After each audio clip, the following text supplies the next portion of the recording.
Across the UK, on DAB+, on YouTube, on your mobile, and on your side. This is Talk.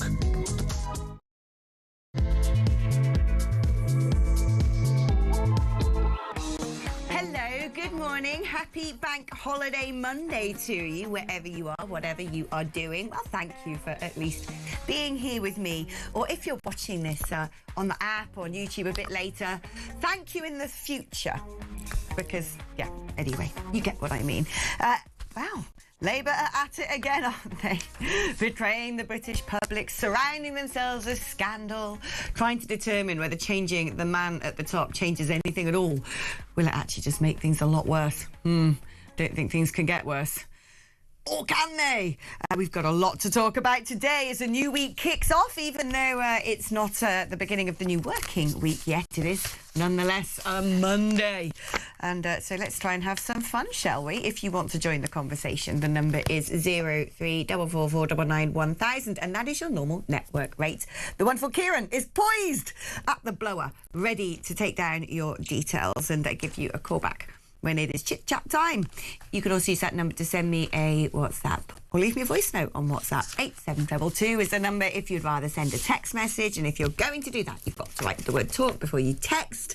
That way it doesn't disappear into some sort of unbeknown vortex on the outer edges of the Milky Way, but lands here in my little operations station here in Talk Towers. OK, joined for the next 3 hours by the erudite and always on time, Benedict Spence. Hello. Hello. What's up? Congratulations today. Thank you. got here half past 9. Impressive work. Almost fell over. I've done this twice now this year. It's kind of weird for me. I don't know how I feel about it. Seeing the emerging figure of you coming down the newsroom, I was like, oh my goodness. Usually means I've been out all night. If I get here on time, it means I haven't actually gone to bed yet. What were you doing last night then? Oh, wouldn't you like to know? I would actually. Yeah, tell us. We all would, wouldn't we, ladies and gentlemen? No, absolutely not. Ask Jeremy Kyle. He'll be able to tell you. I don't even want to know anymore. This actually sounds like the sort of thing Jeremy Kyle might have had a scornful face about in the 90s. Scornful or a raised eyebrow? Slightly curious, slightly quizzical, slightly jealous in a way. Who knows? I don't know. Maybe get him back in there. Has he left yet, do you think? Or I don't know. I saw him, like, you know, a few minutes ago. But I don't have a tracking device on him. He'll pop back in at some point. He'll be around. We should get him in. What is going on between you and Jeremy Kyle? There's nothing going on between me and Jeremy Sounds like there is. Sounds like there's a conversation we all be needed to have with HR. Right. Talking about conversations that we might need to have with, well, someone somewhere. Guess what, guys? We're going back into Europe. Oh, must we? Oh. Well, come on, it's Monday morning. Do you really want to do this to me? I was about to say I've just got up, but I haven't. Mean, this is the thing. So let's give you all the headline first, shall we? So Starmer, who never turns down the opportunity to get on, what do we call the Prime Minister's plane here? No it's idea. Not Air Force One. I was going to say, does it have an RAF 4? Air Force None? Yeah, I don't know. No, well, I mean, is it an RAF plane? Prime Minister's I don't know. Is the King's one an RAF plane? You'd assume so. I don't know. That's a good question. I know nothing about. So, I was going to say this is one area that we're not very good on. The planes that fly around on notable dignitaries. It's a bit niche. It's ever so slightly niche. Anyway, he never one to turn down an opportunity to get in whatever the plane is that he gets in when he goes places. He is off to Armenia because there's a meeting of European leaders in what is called the European Political Community. In Armenia. So this is basically the member states of the EU plus, well, other member states. Plus the ones that can't even cross the bar to get in. Yeah, exactly. You're not even Bulgaria's of the world. Those places. Not even Romania's of the world. Or the Armenias. Wow. That's Armenia. Who else is in that? Georgia's I don't probably know. in I that. don't have the list of the members, but Morocco. I can find it. Places that aren't in Europe. Israel. Always. Israel. No, Well, they that's will the be thing. in It's it. basically Europe plus Eurovision Song non-European Contest countries. without the music. Yeah. The Eurovision Wrong Contest. Anyway, they're all meeting in Armenia to discuss a £78 billion loan scheme to help Ukraine. And this is after Viktor Orban was replaced by Peter Magyar as the Prime Minister of Hungary, because Orban had been the sort of stumbling block in these EU negotiations about all gathering together, pooling funds to send this loan to Ukraine in order that Ukraine may then buy weapons back from Europe. And so off we go. Off Starmer goes to this meeting. But while he's there, of course, he's going to have a little tete-a-tete with Monsieur Macron about closer ties with Europe. First of all, let's talk about the £78 billion loan. I mean, I'm not particularly against the idea that we would loan Ukraine money in order to get it back. Well, I was going to say, as long as you're comfortable with the idea that you will never see that money again, then yes. But my confusion about this is it wasn't long ago we were talking about a joint procurement scheme for weapons with the EU, and the barrier for entry was, you know, a huge amount of money. Basically, they'd turned around and said, oh, if the UK wants to join this scheme of all making weapons to sell to Ukraine together, they're going to have to pay gazillions of pounds, and what's more, all the component parts of those weapons will have to be made in Europe, which just isn't workable, frankly, for the UK. And so we didn't get involved in that, and yet we're now getting involved in this. So are Ukraine going to be able to buy? I mean, it's just why there's no point everything in the EU does is so overcomplicated. There's no point in any of this, and a major part of the problem with European defence procurement is the reason why, even though the Europeans howl and moan about US influence over NATO, it's why those EU countries still ultimately buy all of their equipment, or a lot of their equipment, from the United States, because Europe's defence sector is intra-competitive. It's not actually a sort of a unified, holistic thing. It's every country out for itself. And that's actually as it should be in some ways, because every country has its own specialisms and also its own interests. There's no point in telling the Italians, you need to buy tanks that would be really great for using in the steppes of Eastern Europe, because they're not in Eastern Europe. And if the Italians then turn around and go, okay, but we want ships and submarines, and then the Germans are sat there going, no, that doesn't work for us because this needs to be part of a unified policy, you can see where it then starts to fall down. The whole thing with this, though, is it's an opportunity for the EU to extract a pound of flesh out of the UK for a system that's not actually going to be the most efficient. It's going to do some good, but it's not going to be very efficient. The UK should just go it alone on this. It should just spend its own money on whatever weapons it wants to build in its own factories in the UK. And this is an important thing here. The idea of outsourcing stuff to Europe is not a particularly good one, because, of course, if one part of it goes down, let's say hypothetically that Russia is about to sweep into Eastern Europe, and let's say it finds itself in Poland tomorrow, or Slovakia. Well, what happens if a really important part of the component for whatever plane it is you're building is in that country, and then, suddenly you can't build the parts anymore? Well, that was a bit silly, wasn't it? But you know, Europe's manufacturing base is in decline. You know, it's going to be more expensive getting steel from places in Europe. Although that's a problem with us as well. Shortages. That's a problem with us as well, because we are doing this to ourselves. Yes, which is a problem with us as well. We're leaning on people who've also self-inflicted the same problem. Whereas when we do trade and work with countries such as America, they don't face those same issues. It's nonsense to be told, as we are constantly being told, Britain needs to prepare to be on a war footing, because Britain, the government, is not preparing to be on a war footing. Remotely. To be on a war footing requires, I know at some point down the line, obviously you need to use your allies, but first principles, self-sufficiency in key things. And that's the opposite of what we're doing. It's funny, listening to the radio this morning, I heard a number of stories around this. One was a bicker going on about whether or not we'll be able to buy any new weapons for armed forces until 2030. Oh, great, nothing. But then someone else said, no, that's not true. Procurement is going to be fine. There will be investment in this. So I'm like, what is the truth there? And then I happened to be listening to Farming Today, because I got up that early. I quite like Farming Today, actually. I don't know why. Speaking of defence, I was listening to Farming Today. I know. But interestingly, what the debate there was about the fact farmers saying we are only producing 60% of our own food supplies, and given what's going on the Strait of Hormuz, increase in fertiliser, all of these things, food prices, security, this farmer was saying it is so dangerous, and I've been saying this for a long time. Again, being on a war footing isn't just about procurement of weapons. It's about all of these things. It's about energy stability. It is about food security. But putting that to one side, we'll have to see how things pan out in terms of these discussions around the loan to Ukraine. I have a feeling it's going to go forward. But Starmer's using the opportunity to make the case for essentially signing back up to a lot of the single market rules in order to be in dynamic alignment with the bloc's regulations, which apparently the application of these regulations once cost the UK economy, well, people can only estimate, but northwards of about 10 billion. Yeah. On top of this, apparently, Brussels has told Starmer they will have to pay £1 billion annually if we want closer ties to Europe. Here's an idea. We don't.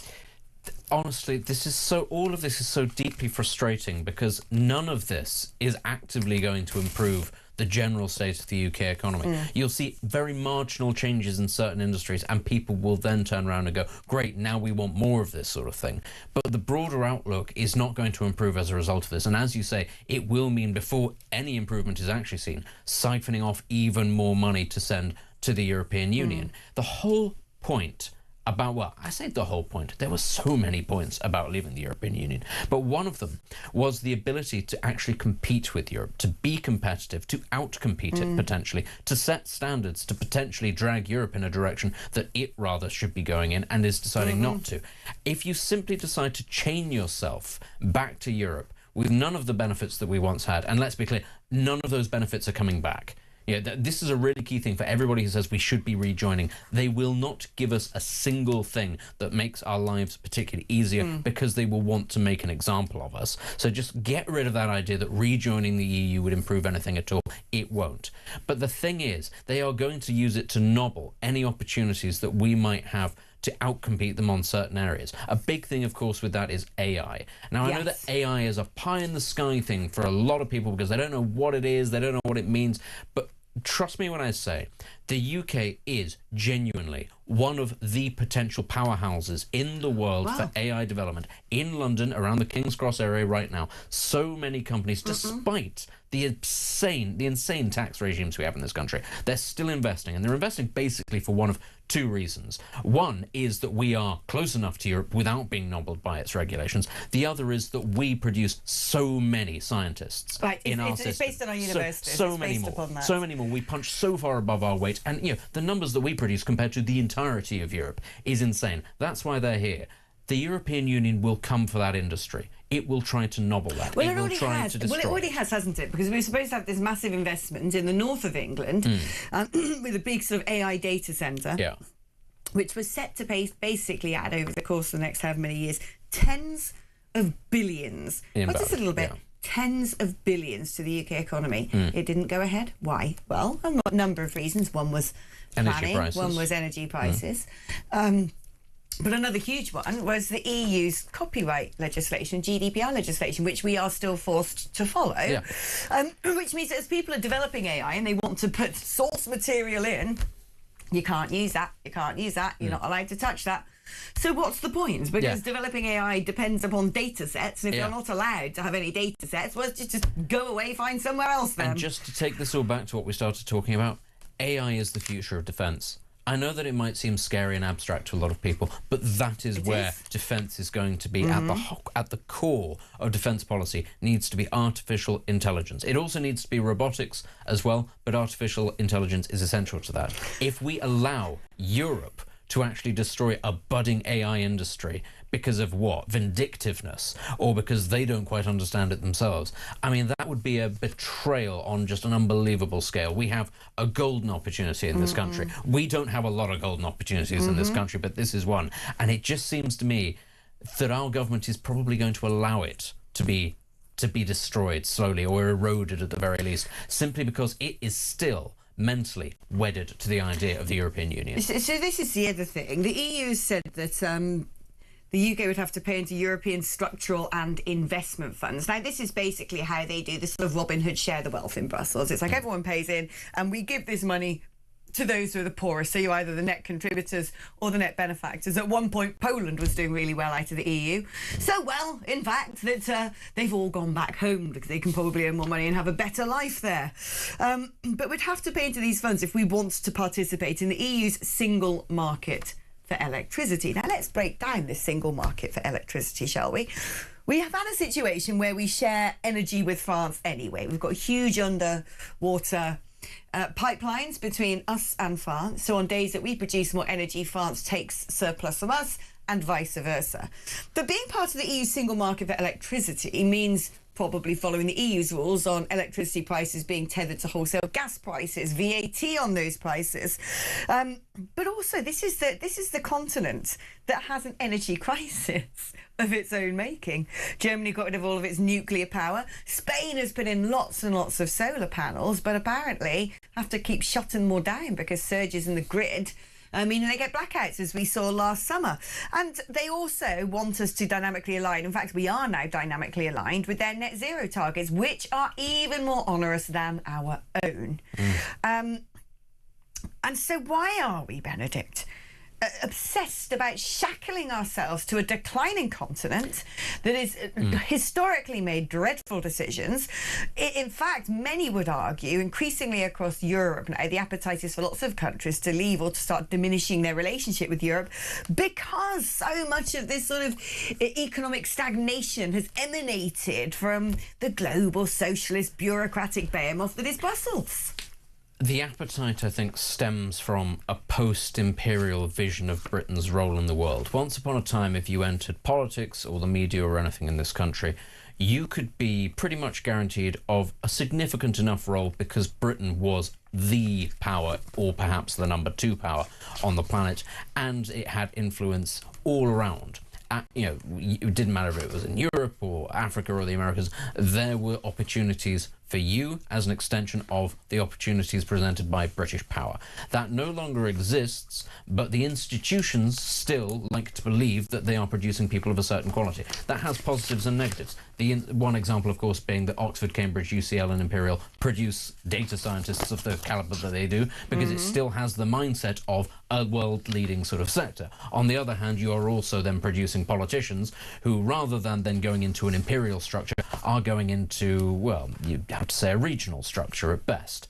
Those opportunities are there for them. However, the idea of the European Union, of Europe, presents a new opportunity for Britain to be involved at that international level. This is why, of course, people like Keir Starmer like to talk so much about the importance of the international community, as if it actually matters, because Britain is a leading member of the international community rather than simply a country, which is the difficult thing, because most people like to think of their country as a country, and that things in that country should operate at the behest of the people in that country, rather than some sort of, piece in a great imperial puzzle, which Britain no longer is. But that's why ultimately it matters so much to these people. And the idea of Europe, as opposed to the British Empire, which was relatively outward-facing, is Europe sort of sits there, having experienced the last century, going, absolutely anything could tear us apart again, anything could be dangerous, that way leads fascism, that way leads communism, either way leads to war. Try not to rock the boat. But also, it's one of those things that it's almost build it and they will come. If you have 30,000 lobbyists, corporate lobbyists, and Lord knows how many employees in the Commission and all of its institutions and think tanks, well, they're not going to sit there twiddling their thumbs. They've got to do stuff. And so they just keep making more and more and more and more and more legislation and coming out with more and more amendments and more legislation. They have to have something to do. It's a bit like DEI people. Well, when they've stopped people being racist to whatever, they've got to invent weird stuff. It's effectively an empire built on the idea of risk aversion. That's the way to think about it. So on the one hand, you've got empire, which by its nature is supposed to be expansive and outward-facing, but it's the opposite. It looks in, it's insular, and it tries to think, how can we rock the boat as little as possible? And that's ultimately why is why there's much more appetite for regulating things into non-existence than there is for innovation. That is why the general outlook to these things is, well, let's not increase the amount of freedom open to people, because freedom is a bad thing. Freedom leads to people going down, particularly bad political routes or ideological routes. We don't want that. We want to sort of keep everything in the nice liberal centre, and if only everything was nice and liberal and centrist, then nothing bad can possibly happen. We're Europeans, we've reached the heights of civilization. You don't need to push too hard, otherwise you'll end up like those gauche Americans over there, or you'll end up like those lunatic Russians over there. You don't want that. You just want to maintain. Keep everything as it is, and maybe we can maintain our lifestyles. And you can sort of understand that, except of course that leads to atrophy, which is what we're seeing right now. Sorry, my eyes were on some of these messages coming in, and some of them are so good. Some of them are really good, can I just say. Are you able to read them out, though? I picked a few. Okay. We were discussing what does Starmer fly on? Oh, good. So someone said, not the serious stuff. Starmer's aeroplane. It's called the Dumbo Jet. The PM's plane isn't a Learjet, it's a liar jet. But then this is quite serious. Rob, who's a fellow plane nut in Wiltshire, says it's RAF Airbus A332 Voyager, and the mark is UK MRTT. There you go. I'm going to find that thing on Flight Scanner. Is that its name? Flight Radar. Of course that's its name. They've got Air Force One, and we've got something that's just got a series MRTT. Mr. TT. I was going to say, I know that it's not Starmer that names it, but that's the most Starmer name for an aeroplane you can possibly believe. But, like a barcode. But talking about weaponry, actually, this is very interesting. Jeff in Australia sends us, Australia is already manufacturing US weapons to sell back to the US. I guess we could sell you a couple if the US allows it. Good luck, UK. You need it. But this is interesting because, of course, talking about going into projects with the EU on weaponry, let us not forget, of course, that France are about to sell its submarines to Australia. Diesel-powered submarines, and Australia's like, America and the UK said they will sell us submarines which are nuclear-powered and they can stay underwater for much longer without detection. Interesting, considering once upon a time France was the nuclear powerhouse.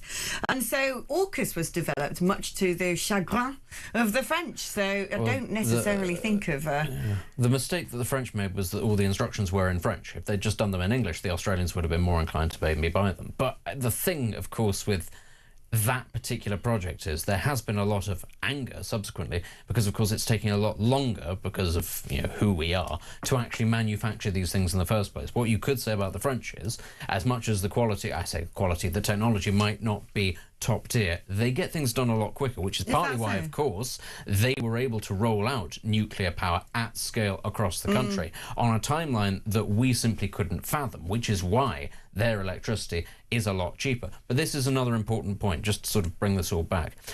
Britain is, very good at manufacturing weapons, gold standard stuff, top quality stuff. We are hampered, though, by planning in this country. We're hampered by regulation. And we are also hampered ever so slightly by our relationship with the United States, by that sort of dependency. Another thing that you can say for France, France has its own nuclear deterrent. It builds its own nuclear weapons. We are entirely beholden to the United States to make our own nuclear weapons. That does not, in fact, make us a nuclear power. It makes us a nuclear vassal. Say what you like about the French, they've got it spot on in terms of their own priorities. That's very true. We don't even really know if Trident still works, do we? No, we don't. Right, OK, let's take a short break. And remember, if you want to join the conversation, we'd love to hear from you. 03444 99 1000 is the number to dial at your normal network rate. We'd like to have a chit-chat with people, wouldn't we, Benedict? We would. We do. You can also use that number to send me a WhatsApp message or leave me a voice note on WhatsApp. 87222 is the number if you'd rather send a text today. And if you're going to do that, write the word talk before you send your text. And we'll see you just after this.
Hello, welcome back. Alex, Starmer's plane is called Air Fast Dumb. I just love this. I don't know why. Like, you know, let's carry this on. I think like we should. it Let's keep these coming. As clean as you can, if possible. Let's see if we can actually create a fleet. All sorts of Starmer craft, Mark II, Mark III, Mark IV. Exactly. Come on, let's play with this game. What is the anyone from the UK government? Because I'm sure that if you are the trade secretary, the business secretary, I don't know how they fly about. Maybe they have to have their planes as well. Who knows? Is they just in the UK? We've probably just got one. Yeah, it's probably a Ryanair flight that they're able to with every now and then. But probably. Guess we'll find out. But yeah, let us know what you think they're flying around on, because I'm liking this game. Why not, eh? Why not? Now let's talk about this story, because this will get people going, get tongues wagging, which is Reform UK has pledged to build dozens of immigration detention centres, markedly different from the hotels and let's put them in barracks. Detention centres, i.e. you put them in their high security setting, one assumes, to then fly them out. Which is under their plans for a new mass deportation act. The facilities would be designed to hold 24,000 people, but apparently they're going to put them in places where the public had backed a party committed to a world without borders. So basically, if you live in a Green voting constituency, that is where Reform will decide to build these detention centres. I mean, look, I like it from a gimmick level, but at the end of the day, if they're going to be highly secure detention centres, it doesn't matter where they are, because they're not going to be wandering around the town centres groping up your women. Well, and surely the best place to put it is where the planning permission, space, facilities, the cost of the land, whatever it may be. I was going to say, where I'm from is one of the Green constituencies, when they've got a Green MP.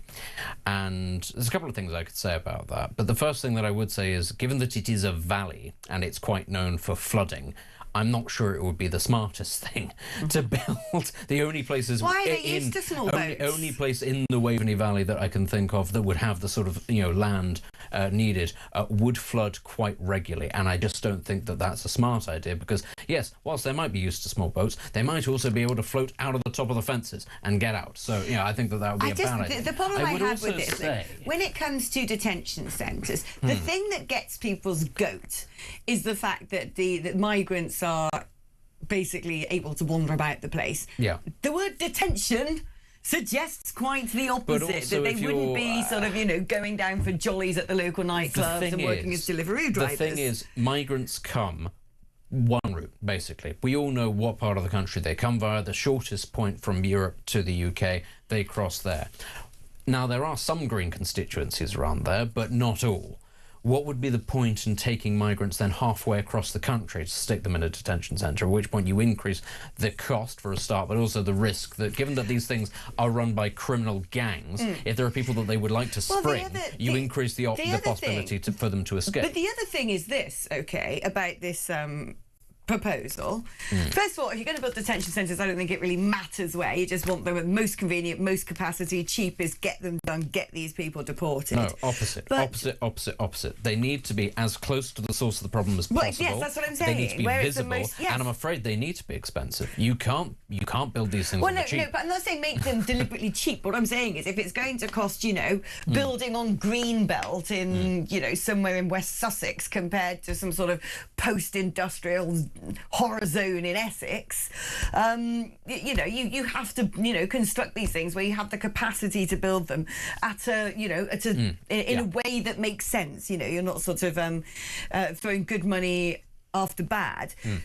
But there's two issues I have with this. So one is the idea of doing these things vindictively. And people talk about, put migrant hotels in areas that, like refugees welcome, let's say Lib Dem areas. The thing is, those areas are often like, migrants are lovely, they must be beatified, because they don't have any. Yes. They don't live in the world affected by this. That's what I was going to say. And my argument of then going out of vengeance, we're going to put those things in those areas, you're spreading this problem this blight out of inner city areas, out of places where it's got high levels of immigration anyway, into the green and pleasant land that so far hasn't been besmirched by this policy. Yeah. Yes, that, is a great idea to go, well, up yours because you voted Lib Dems or you voted Green, but then you're just willfully making the problem more visible, wider spread. I mean, it's going to happen anyway. Yeah. Now, the second problem with this, that would be if it wasn't detention centres, but if they were sort of hotels and HMOs.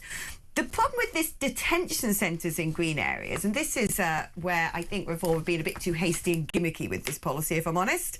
Now, we know that there were going to be big migrant accommodations down in the green area of Sussex Weald. Was it Sussex Weald? Hold on, I've got to remember this.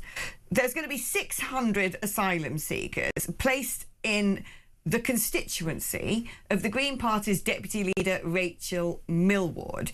But she opposed it. She didn't want to see this in her constituency. Now, so you go, oh, well, what a hypocrite. But when you talk about detention centres, the Green Party hate the idea of detention centres. Yeah. And what they will do, if they're able to, at local level, if they have control of that council, is use judicial reviews. We'll try and block it at council level. Yeah. You're just going to frustrate the process because they'll be like a bit like the Bibby Stockholm. Oh, this is inhumane. Yes, this isn't right.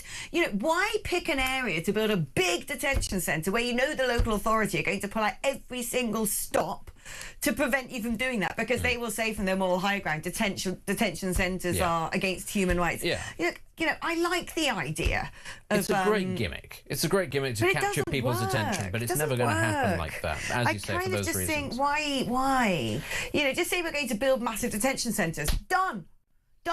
Everyone's happy about that. But I do think, though, that it is all part of a concerted effort to simply try to make the Greens look less palatable, ultimately, which I understand why Reform would want to do, because right now the Green Party does pose a threat to Reform in the sense that, listen, the Green Party is not going to win a majority at the next general election.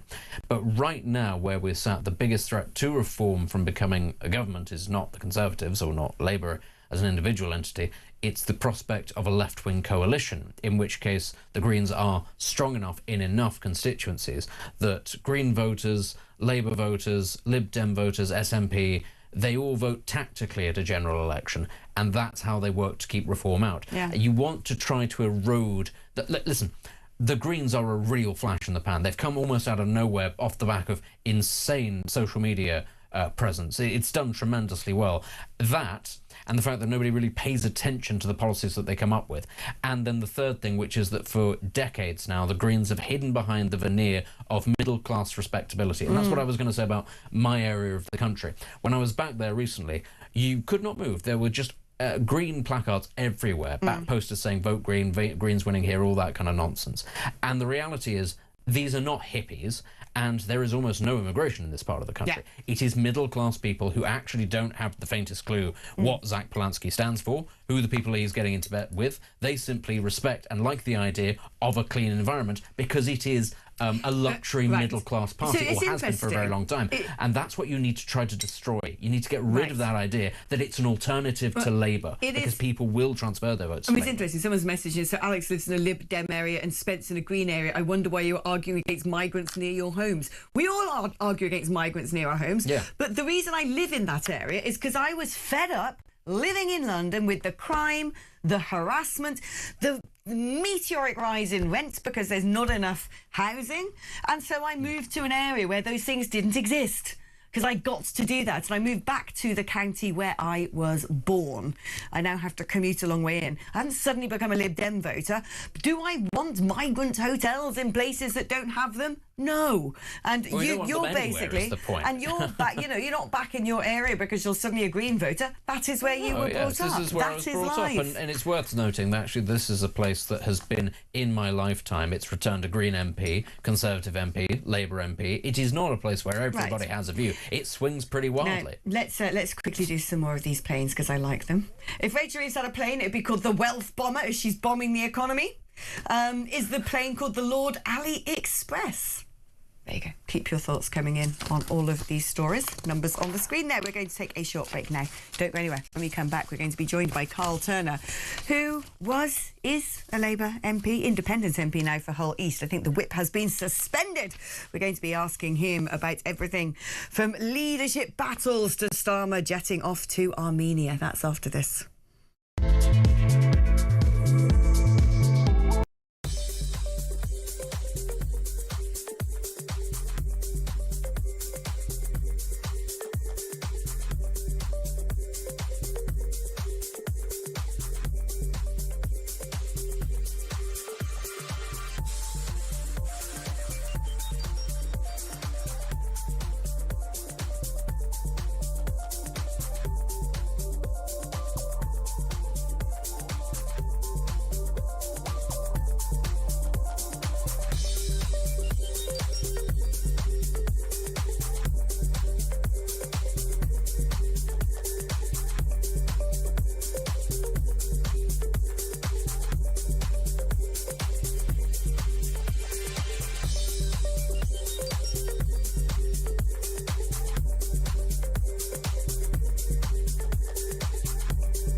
Across the UK, on DAB+, on YouTube, on your mobile, and on your side.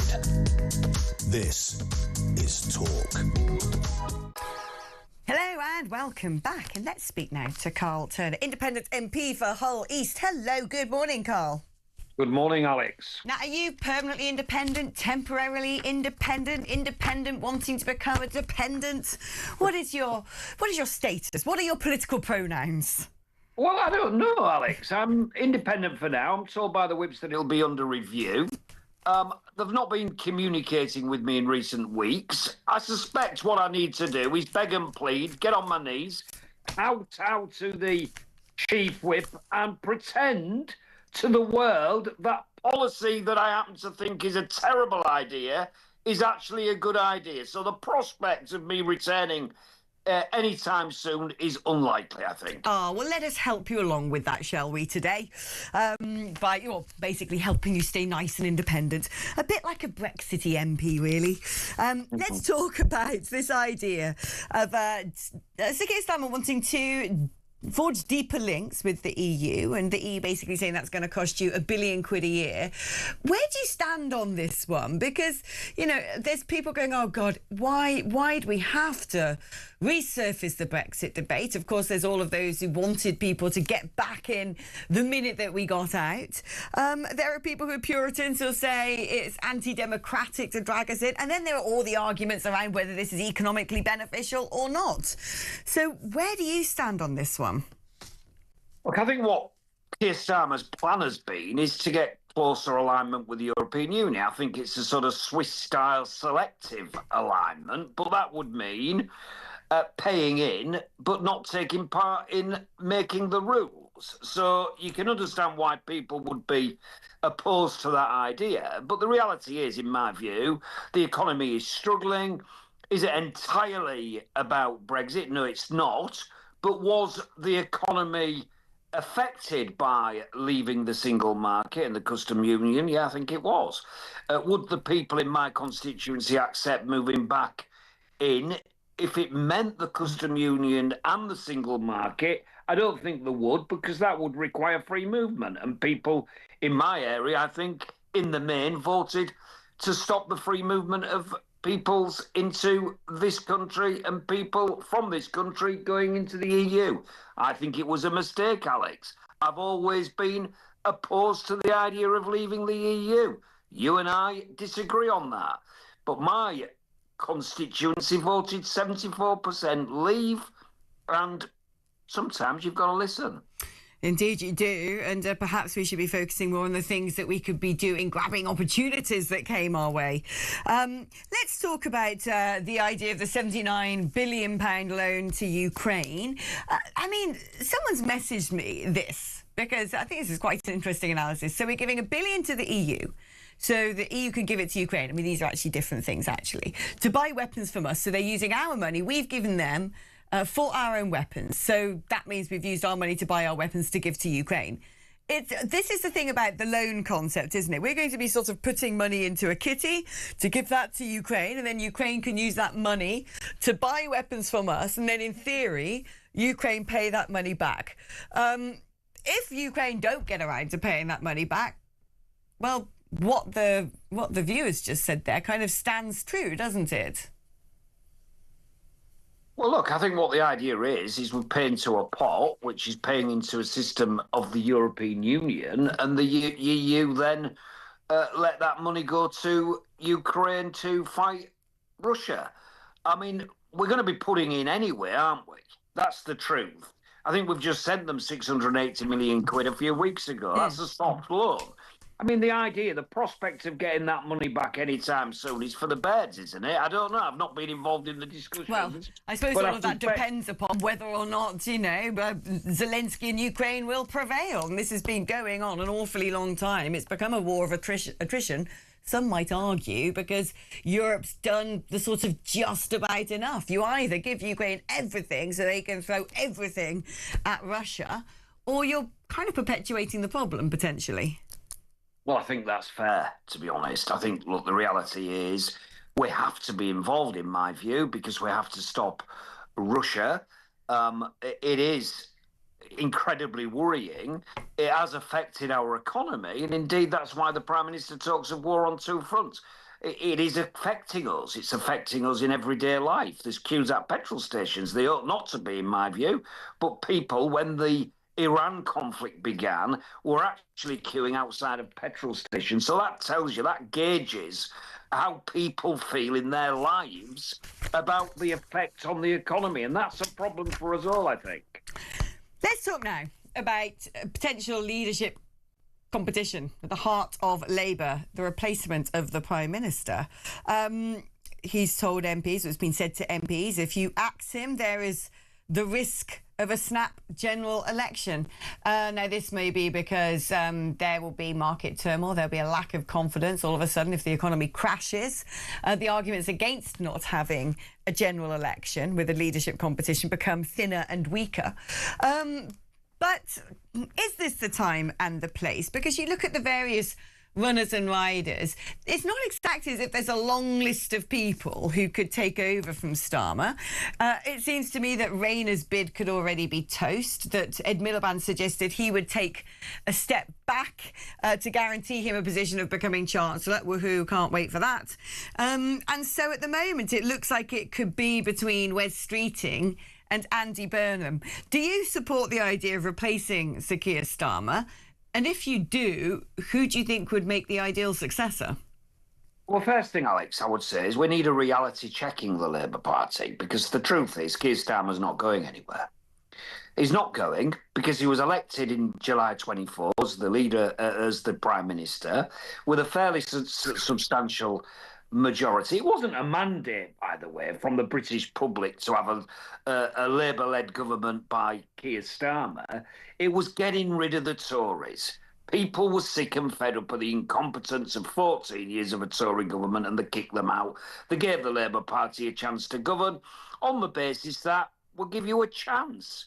It's not a promise for anything. But if you get it wrong, we'll not be very happy. And that's what's happening in the polling.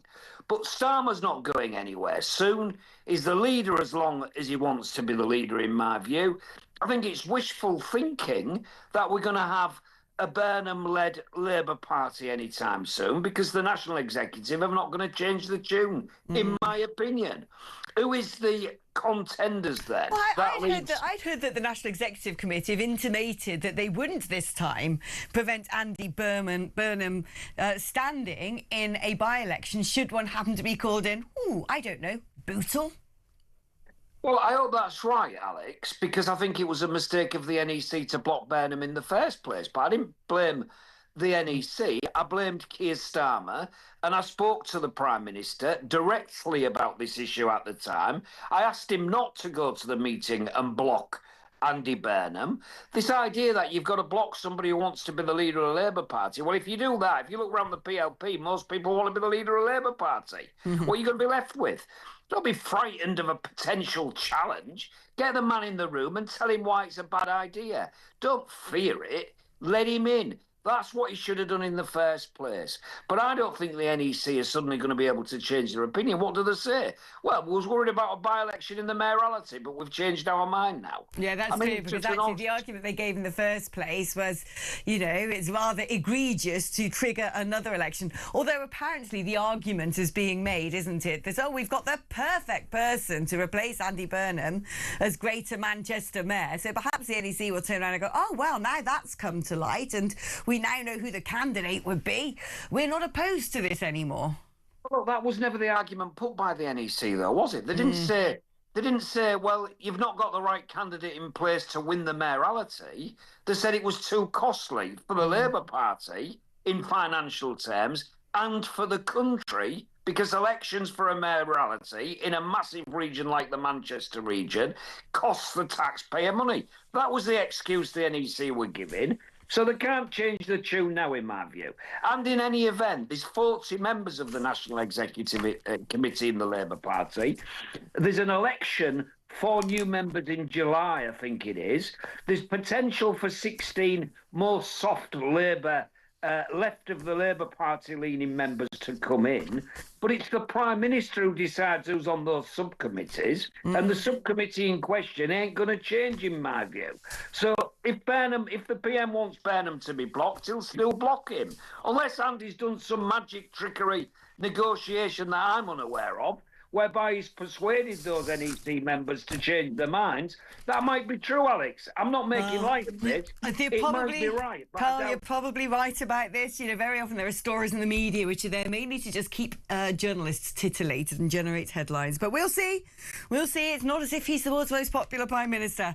Carlton, it's always a pleasure speaking to you. Thank you so much for joining us. We're taking a short break, and then you won't be surprised to learn that Ed Miliband has been covering up how much net zero is going to cost us, the impact on our bills. We're discussing that after this.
across the UK. On DAB+, on YouTube, on your mobile, and on your side. This is Talk. Net zero! The new green energy, what's it called? Green New Deal. It's going to get us loads of jobs. It's going to be great for the economy. We're going to lead the way in net zero. We're going to make all the technology.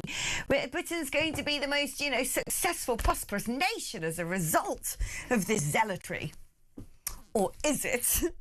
Well, apparently, Ed Miliband has been accused of covering up evidence that Labour's net zero plans will increase household electricity bills. Who would have thought it? Let's speak now to Rupert Darwell, author of Green Tyranny. Before we do, let's have a little look at Ed Miliband talking about needing to go faster and further with green energy. As we face the second fossil fuel shock in less than 5 years, the lesson for our country is clear. The era of fossil fuel security is over and the era of clean energy security must come of age. For Britain and so many other countries, clean energy is now the only route to financial security, energy security, and indeed national security. Second part of my argument is that since taking office 2 years ago, the government has been relentless in our efforts to build clean power at speed and drive electrification across the economy. And while some have said we have gone too far and too fast, I profoundly disagree. Actually, I believe the opposite is true. In response to recent events, our actions must now be faster, deeper, and more wide-ranging if we're to protect our security. We have not a moment to waste.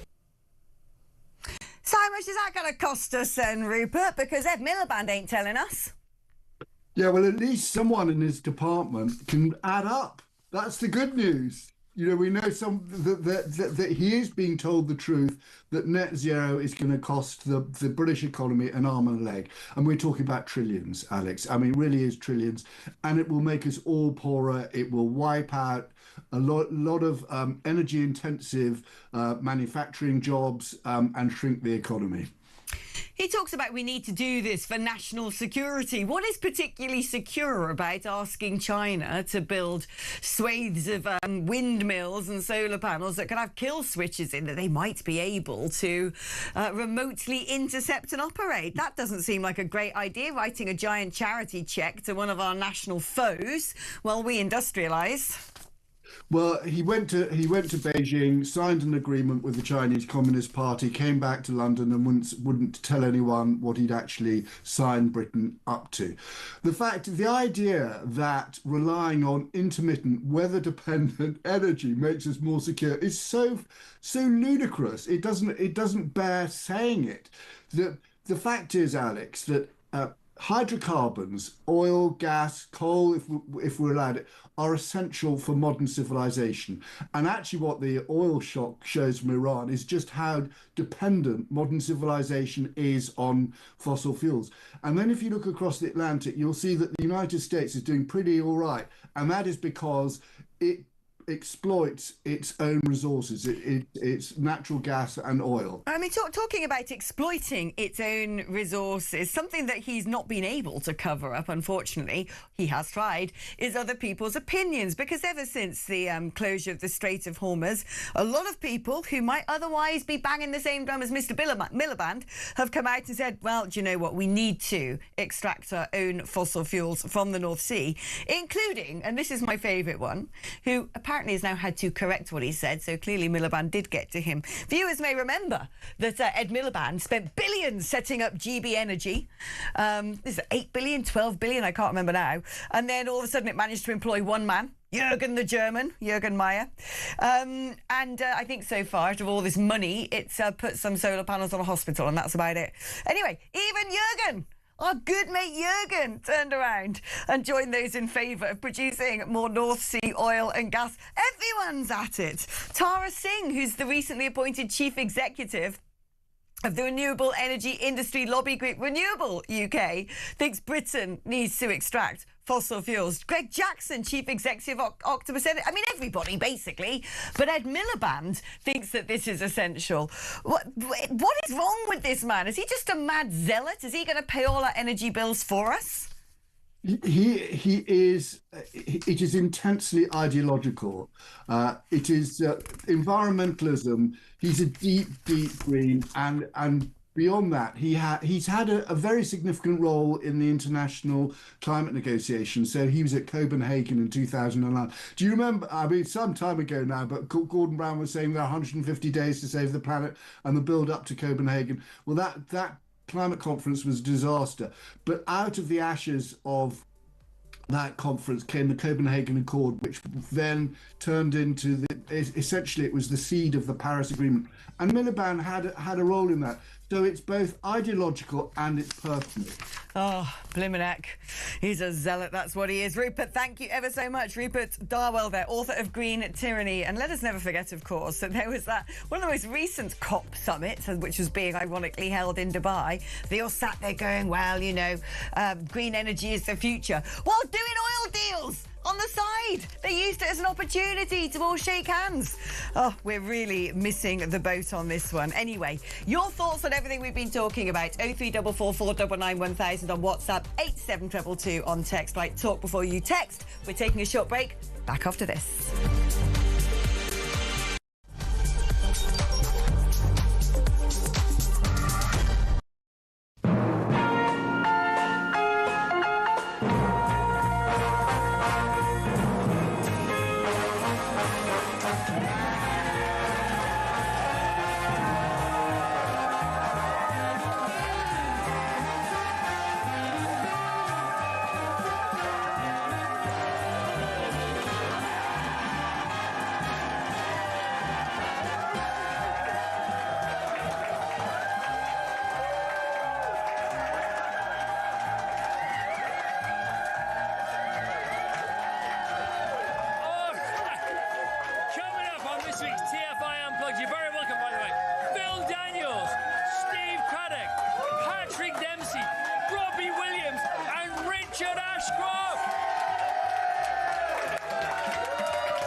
Across the UK, on DAB+, on YouTube, on your mobile, and on your side.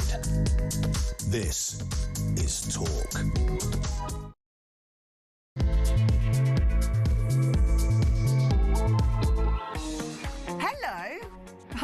Sorry, sometimes during an advert break all sorts of strange things happen. Ted just came in, how like this, and we ended up in the weirdest conversation about Boy George. We are going to be talking about Boy George a bit later, so if you want to know what Boy George is done or said, then you've got to stay tuned, haven't you? Meanwhile, let us do some messages, because we've got a lot of them.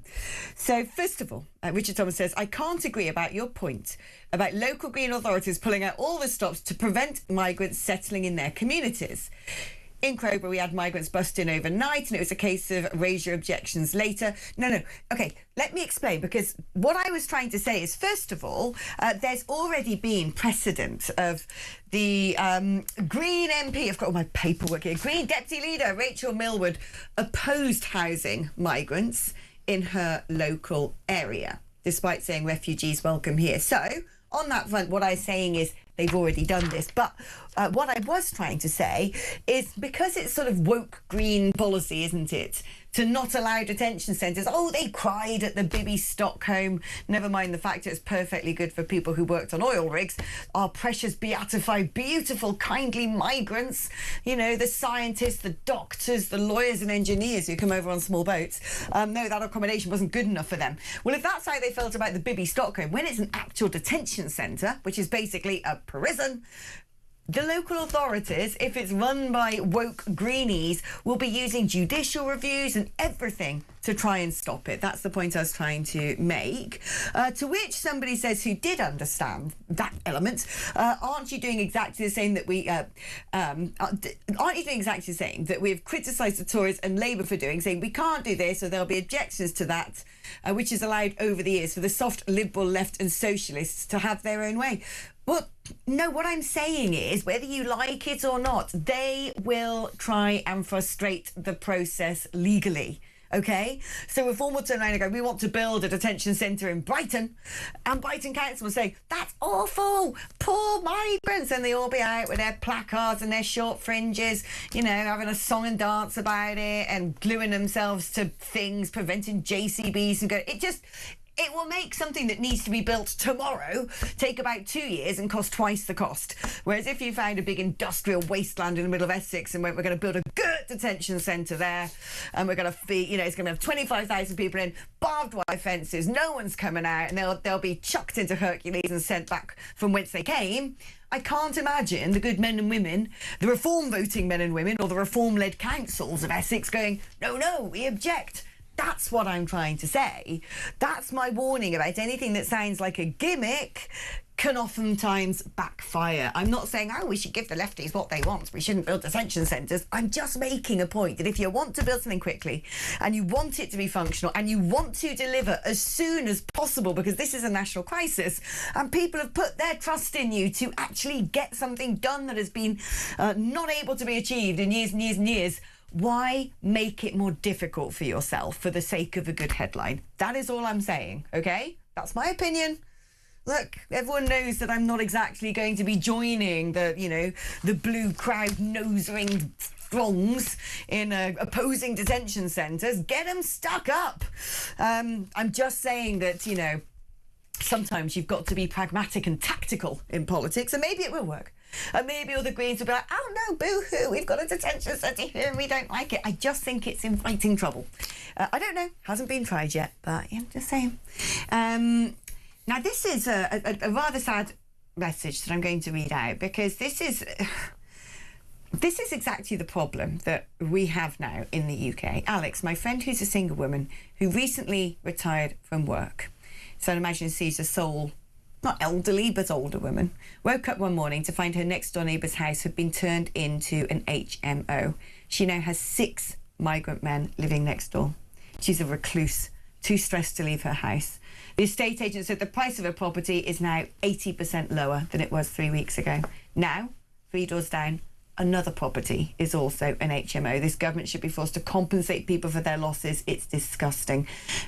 This is what I said when people were sort of banging on about, yeah, we got to shut the migrant hotels. I was like, well, if these hotels aren't really being used and have low footfall, and people are detained in them, aren't allowed to leave them and wander around, to me, like, I don't like the hotels. Again, don't get me wrong here. I hate those blooming hotels. I prefer the detention centres. That's why we've got to get them up as soon as possible. But that was always more preferable to me than HMOs for this exact reason. Right? We should have, when these people are put in hotels, They should not be allowed to leave those hotels. They should be monitored. We don't know who they are. They've broken into this country illegally. They're not poor dear little lambs who've had this brave fight to get here because they just want to save their lives. No, they're canny folk. They're industrious young men who have actually had to pay some pretty dangerous criminal cartels. They can't exactly be poor, weak little things if they're able to trek across deserts and live in the wilds of Calais and bivouac and fraternise with people who also deal drugs and carry AK-47s. You know, poor little dear lambs, that they are not. And so when you stick these people into the heart of communities, into private properties, next to vulnerable people, where nobody's keeping an eye on whether they are manufacturing a bomb in the living room or selling drugs or whatever it may be, that to me is far more dangerous than having them all together in one area, which I think should be totally secure, where they shouldn't be able to leave, where they are observed round the clock 24/7 with the most basic amenities, and that's it. If we're going to use old army barracks, I stand by the same thing. Big chicken wire fence, you don't get out. Because what happens when they do? We know all too well, don't we? And one for Benedict, because he really likes this game. We all love the game, don't we? Which is what is Starmer's aeroplane called. So, Clayton in Dartford says it should be called Dunderbird 1. Oh, we quite like it. Okay, not bad, not bad. Someone said it could be called Kia We Go Again. Not as good, but it's I not like a it. plain joke, but fine. And then someone just said, well, it doesn't matter because Starmer flies by the seat of his pants. Ta-da. And then we've actually Have we had Air Force Dumb yet? Has somebody done that? we had Have we had Air something? Farce Dumb. Air Force Dumb. Yeah. Okay. But You've you- heard of the you- Supermarine Spitfire? Super obscene Spitdire. Super obscene Spitdire. You've heard of the Avro Lancaster? Yeah. I give you the Avro Doncaster. That's exactly what Keir Starmer would fly in. Oh. B-17 Flying Fortress. Flying Fortress. See? For the Flying Fortress. Yeah. I think there's a lot of scope here for, There's a lot of scope. for an entire Keir Starmer related aviation division. There's going to be a lot of dad jokes throughout this. I like but come plays on. on words. Yeah, it's fun. I mean, you probably wouldn't get him on a biplane. It'd have to be called an LGBTQ plus plane. See what I did there? Oh God, Yeah. that was dreadful. I thought that wasn't bad. Yeah, it's dreadful because I'm laughing at it. That's how you know Good it's a though, bad isn't it? joke. I just came up with that one off the top of my head. I didn't give Congratulations. myself thinking time. For the on next that. section, I'll try and think of puns about German aircraft. See if that goes down. We like an particularly well. aircraft pun, so keep them coming in. Les in Cheshire has said that actually the plane used by the Prime Minister and the royal family. Ah. So there you go. I knew it would be so I was cheap gonna as to have say, like just one size It fits makes all. perfect sense that they Is pulled named it. the Vespina. The Vespina. Right. All right. Okay. We'll look that up. We'll check on that one. Do you remember Concorde? Yes. Yeah, we could call Starmer's plane the Concordia after the This is ship the that Con. sunk. Right. Oh, we shouldn't joke about these things. That was a tragedy. Anyway. Oh, what's really sad is all those people stuck on that cruise line with like blimmin', what's it called? Hunter's virus. What? Oh, there's people on a cruise ship going from Argentina and it's making its way to Canary Islands or something, and it's outside Cape Verde, and they've got hantavirus on it, which is some rodent-borne virus which causes... they all cause hemorrhagic bleeding, don't they? When you've got, like, the apex predator of the viral world. Yeah, like Marburg disease It's always a and bit stuff of like that. got a bit of... But anyway, no, people have died already, and the cruise vessel is now off the coast of Cape Verde, and they're being like, we need to get off this thing. It's like it's a floating petri dish of doom and death. I was going to say, what does Cape And they're Verde like, say don't you about get off on our I was going to islands, say, you know? what does Cape Verde have to Yeah, say so we don't about want you that? here. And it's like, you That's know... funny. It's usually so- in the zombie apocalypse films, everybody flees to the islands because that's what's not been infected. And it turns out that it's just going to be Cape Verde that turns out to be ground zero. I just of all of remember it. during COVID, people stuck on cruise liners. It's like, did you not learn? No. Now, let us talk about... I mean, this is utterly... These sorts of... rifling through my papers. I've got so many papers. There's half the Amazon here, Teddy boy. A lot of papers. A lot on of a papers. news show. A lot of Good papers. Lord, I've never heard of read such it a and thing. weep, Miliband. Look at all this. Okay, what is Going to it? be shoving it on my log burner later. Which one are you looking Actually, for? that's not a bad idea. I could ship all this stuff back home. It's going to be a cold snap coming up soon. Is there? Yeah. Have I Gonna missed go this? down Is to what about I've 5 missed degrees. the Frost in the outbreak. mornings. I've missed the outbreak of the disastrous disease on a ship, and also that the temperature's weather's about to drop. cold What have I snap. been up to? I've just been sat here thinking Look of really out the bad window. Does that puns. look as warm as it was a few days ago? No. No, it doesn't. Now, this is... this stuff really gets... Try and sound enthusiastic. No, this is me sounding disgusted. Is this you before you commit This is my seppuku? disgusted Is this what it face. is? What is it? What is the story? So now, more than 600,000 households get more in benefits than the average worker's salary. So 625,618 households were given more than £32,200 in welfare payouts last year, which is the average salary of a British worker after tax. And that's despite the introduction of a benefits cap. 16,000 people received more than £60,000 in welfare payments. I was interviewing someone on one of these previous shows of the last few days who was suggesting to me that there are, you know, a significant chunk of people on welfare are in the top 10% of earners now. Yeah, I've heard that actually. Not individuals, as households, I think. And actually, this is an article in the Telegraph. And the Telegraph have done a really big deep dive into this, and they've also done, if I can dig out the paper itself, because it's not on one of Ted's multiple printouts. They actually did a sort of demography of who's getting the most handouts. Answer, which, you know, not me. Us being talk, that's the sort of granular detail we enjoy, isn't it? But we also know that for the first time, we are paying out more in welfare than we're actually garnering from taxing those people who work. And so it is even more sick. Don't start that again. I can't. I mean, actually, no, do start that, because what we get, the phone lines light up. With my fishing rod. Don't forget, ladies and gentlemen, Dominic, aka Benedict, hates pensioners. And he has a certain simian look in his face. Don't start on the simians. But how much are they getting in benefits, the simians? Don't start on the simians. I can't find the Telegraph deep dive. Maybe that was just online. But basically... what we do know is that it's just unsustainable, and it's egregious when you've got a situation that you're not getting as much from taxing people as you are paying people to not work, and then you find out the people not working are getting more money than the people who are working. I mean, well, that's just feeding more and more into the system of why am I even bothering? And my heart really goes out to people when you think that, you know, we're talking here at sort of £31,000. There are people who are getting up in the morning, doing really hard physical labour jobs with, you know, alarm clock Britain, where you have to get up at 5 a.m, you go in, you're mopping up sick, cleaning toilets, picking up bin bags, whatever it may be, and you're going to be on significantly less than that potentially. Then you think, I don't know how I'm going to feed my kids, I can't buy them school uniform, but you're still being taxed, and your tax is therefore going to people who are not working and have it far better than you do. I mean, this is the whole thing, isn't it? It's not simply unsustainable from a financial perspective, which of course it is, and that is of course the main thing, but it also continues to erode the idea of a social contract.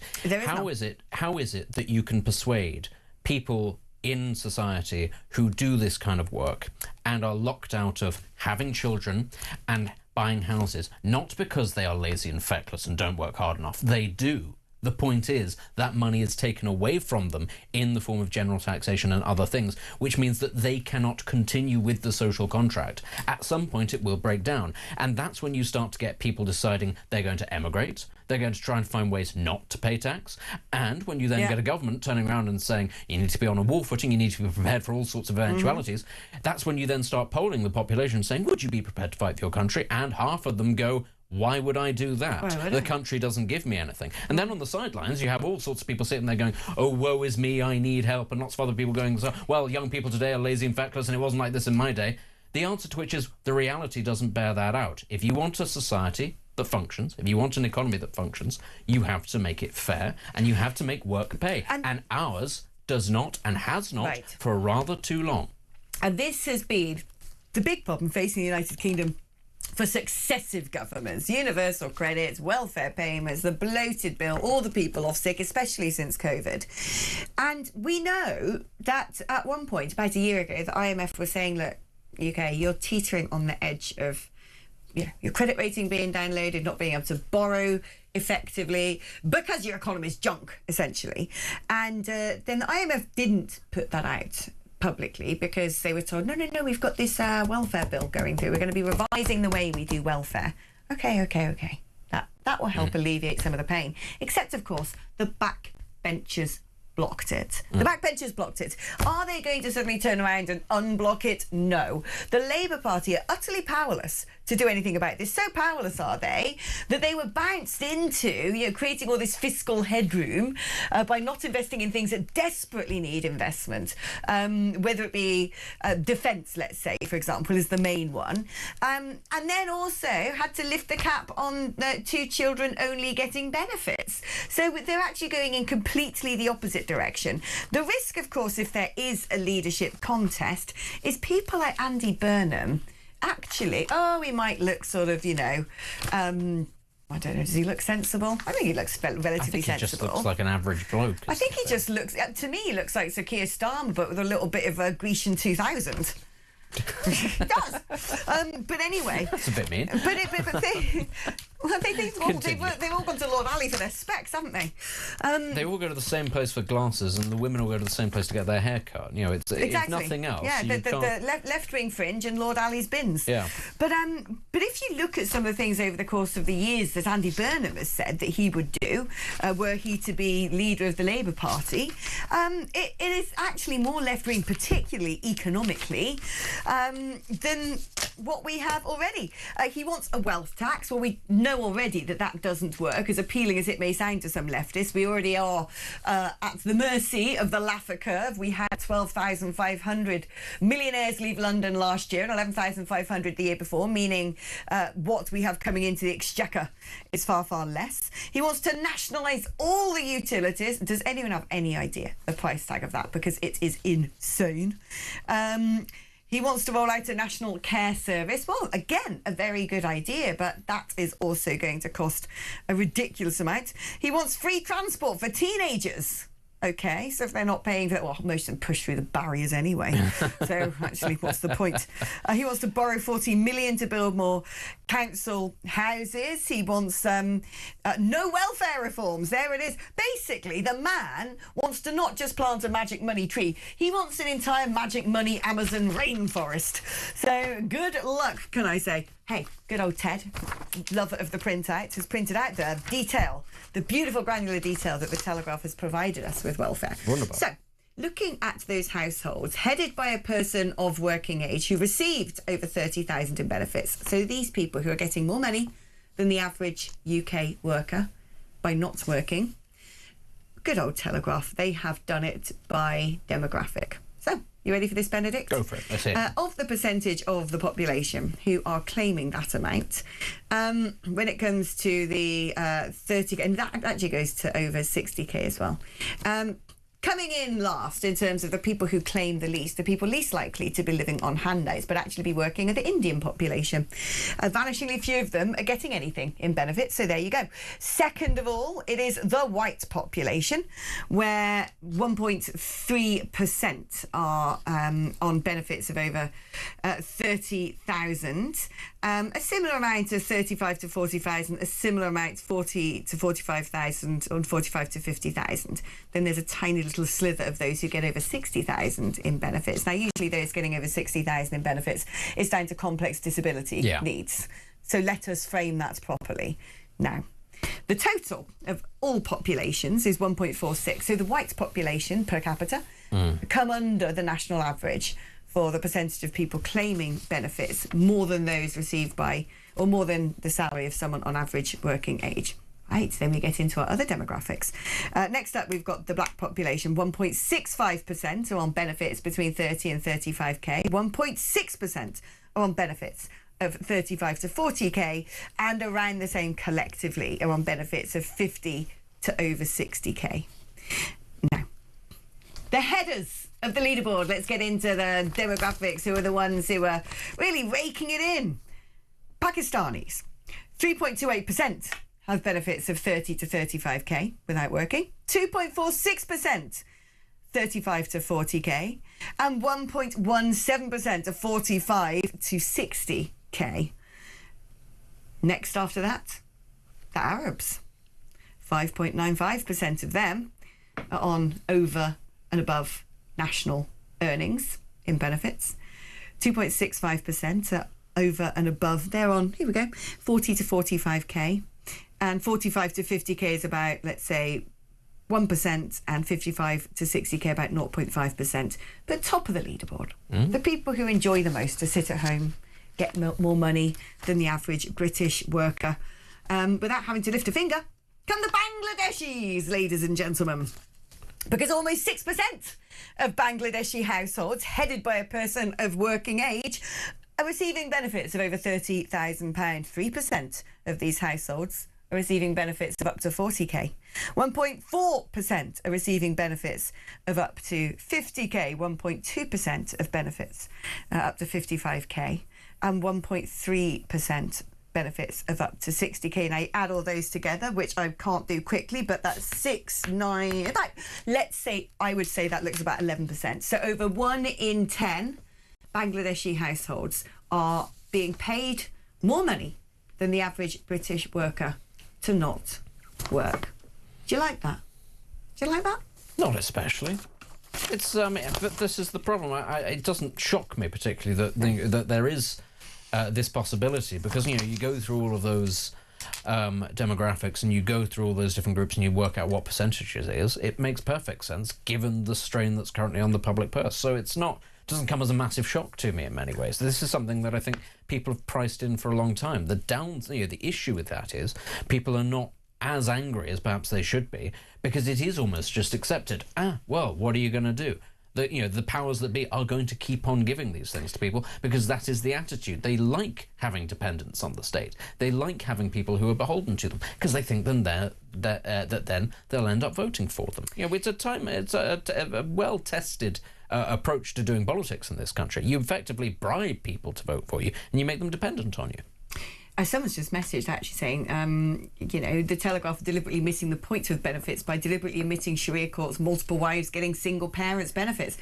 Well, that is true. When you look at let's look at those particular nations who get the most in handouts, and they are Pakistani, Arab and Bangladeshi. It is the Muslim families. And we know that by and large, in, let's say, the more traditional Muslim family, the wife very rarely works. They also tend to have multi-generational households of people who might have medical needs, therefore they're getting this, that and the other. We also know, and it might be controversial to say it, but it is a truism, as reported by the BBC, that there is a higher prevalence of children with disabilities due to cousin marriage. There's probably going to be language barriers to work, and there may even be, in some instances, attitudinal influences on what they feel that they are entitled to. But what I want to know, and what we don't know from this, is how many of these families are foreign born, because that is when it really sticks in my craw. Right, do you fancy talking about this with Benedict and I? Yeah, you do.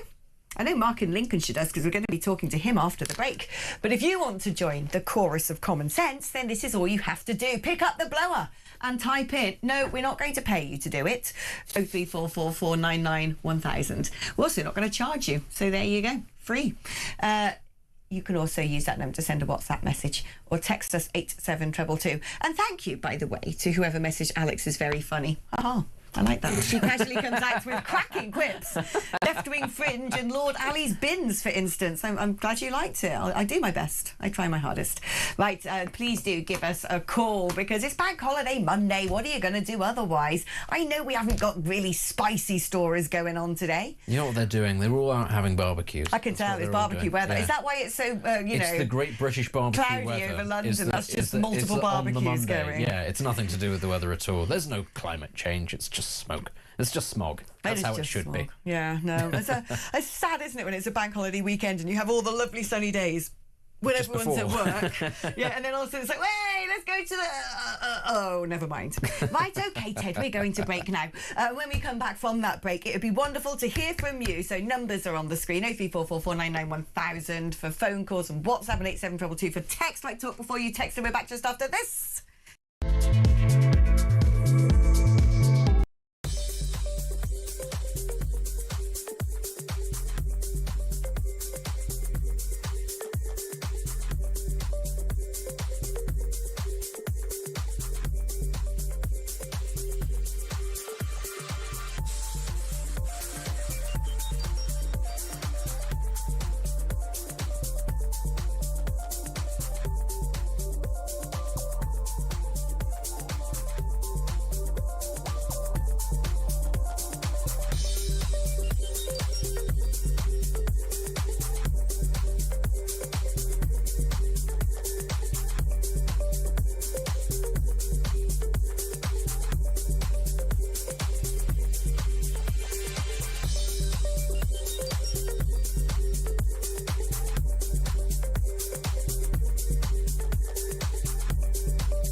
across the UK. On DAB+, on YouTube, on your mobile, and on your side. This is Talk. All right. Are you ready for this? Calls time. Right, let's speak to Mark in Lincolnshire. Hello there, Mark. Hi there, Alex. Hello, how are you doing? Yeah, not so bad. Just about this new thing that the EU has announced today, which... The loan to Ukraine, is this? The 79 billion? No. This is the dumping migrants in constituencies that didn't vote reform. Oh, the reform one. Building detention centres in green supporting areas. Yeah, what are your thoughts on that? Yeah, I think it's disgusting, actually. Right. I think it's very vindictive. I think, for example, Alex, how would the 10,000 reform voters in Gorton and Denton feel about that? Well, no, exactly. The by-election? Yeah. Well, this is it. How would you feel if you voted reform and then a green candidate got in, and then this lot go and dump a detention centre on you? Not just that, but it's not very. What's the word I'm looking for?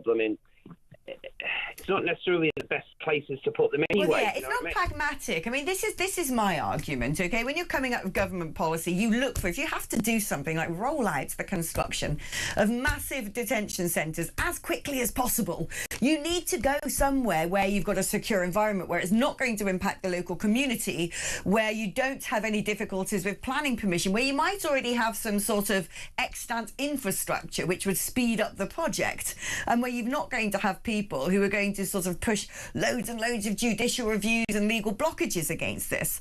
And so that could be anywhere. That could be in Glasgow or Gloucester. And if these things are detention centres, so they are just, you wouldn't have a detention centre in the middle of a city centre anyway if it's a huge sort of edifice capable of housing 30,000 people. It's going to be somewhere, outside of conurbations, you would imagine. But the point is, with a detention centre, is the migrants can't particularly leave the site anyway.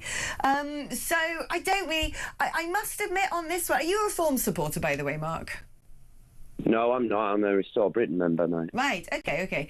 But, I do think with this one, it's one of those things, it's like, sounds good, grabs a headline, has it been thought through? Because you just want these blimmin' things built as quickly as possible, where they're going to have the least impact on whoever the local population is. Because you're right, aren't you? If someone's in a constituency, I live in a Lib Dem voting constituency, do you think I'm going to go and put my cross in the Ed Davey section of the ballot box anytime soon? No, probably not. Does that mean I and the sort of, 75% of people or whatever who might not vote in that direction deserve to be punished? It is, to me, a sort of...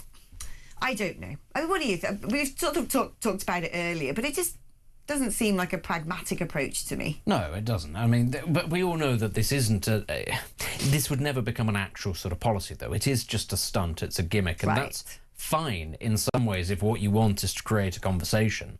The question is, what is the response to that? Now, if it is that people start to get very technical about, as we're perhaps doing, what the actual practical implications of that would be, well, that's not particularly great, because it means the whole thing just ends up getting buried. But if what you end up doing is having a bit of a screeching match with Green Party mouthpieces in the media, well, that's okay if you're Reform, because it gets you that kind of attention where you are then able to point to those people and go, but you're hypocrites. I don't think for a second that actually the plan for Reform is to build detention centres in places where there are Green MPs. It would be highly impractical as much as anything else. But it is all about a strategy to try to undermine the Greens, make them look irrational, make them look unreasonable, because right now, if you're Reform, actually the Greens are a threat because they offer a viable alternative to Labour in certain seats, and that then gives the possibility of a left-wing coalition at the next general election. What you want is for people to look at the Greens and go, they're ridiculous, I won't vote for them, but also then to be stuck by going, well, it's therefore either Labour or I don't turn out, and maybe then people don't turn out. What you don't want is people going, I won't vote Labour, but I will vote Green, because then you might get that left-wing coalition. That's the biggest obstacle to Reform right now. Politics, eh? Mark, thank you so much for your input. Let's speak to Steve in one of the best counties of them all. Somerset, how are you doing, my babber? I'm fine.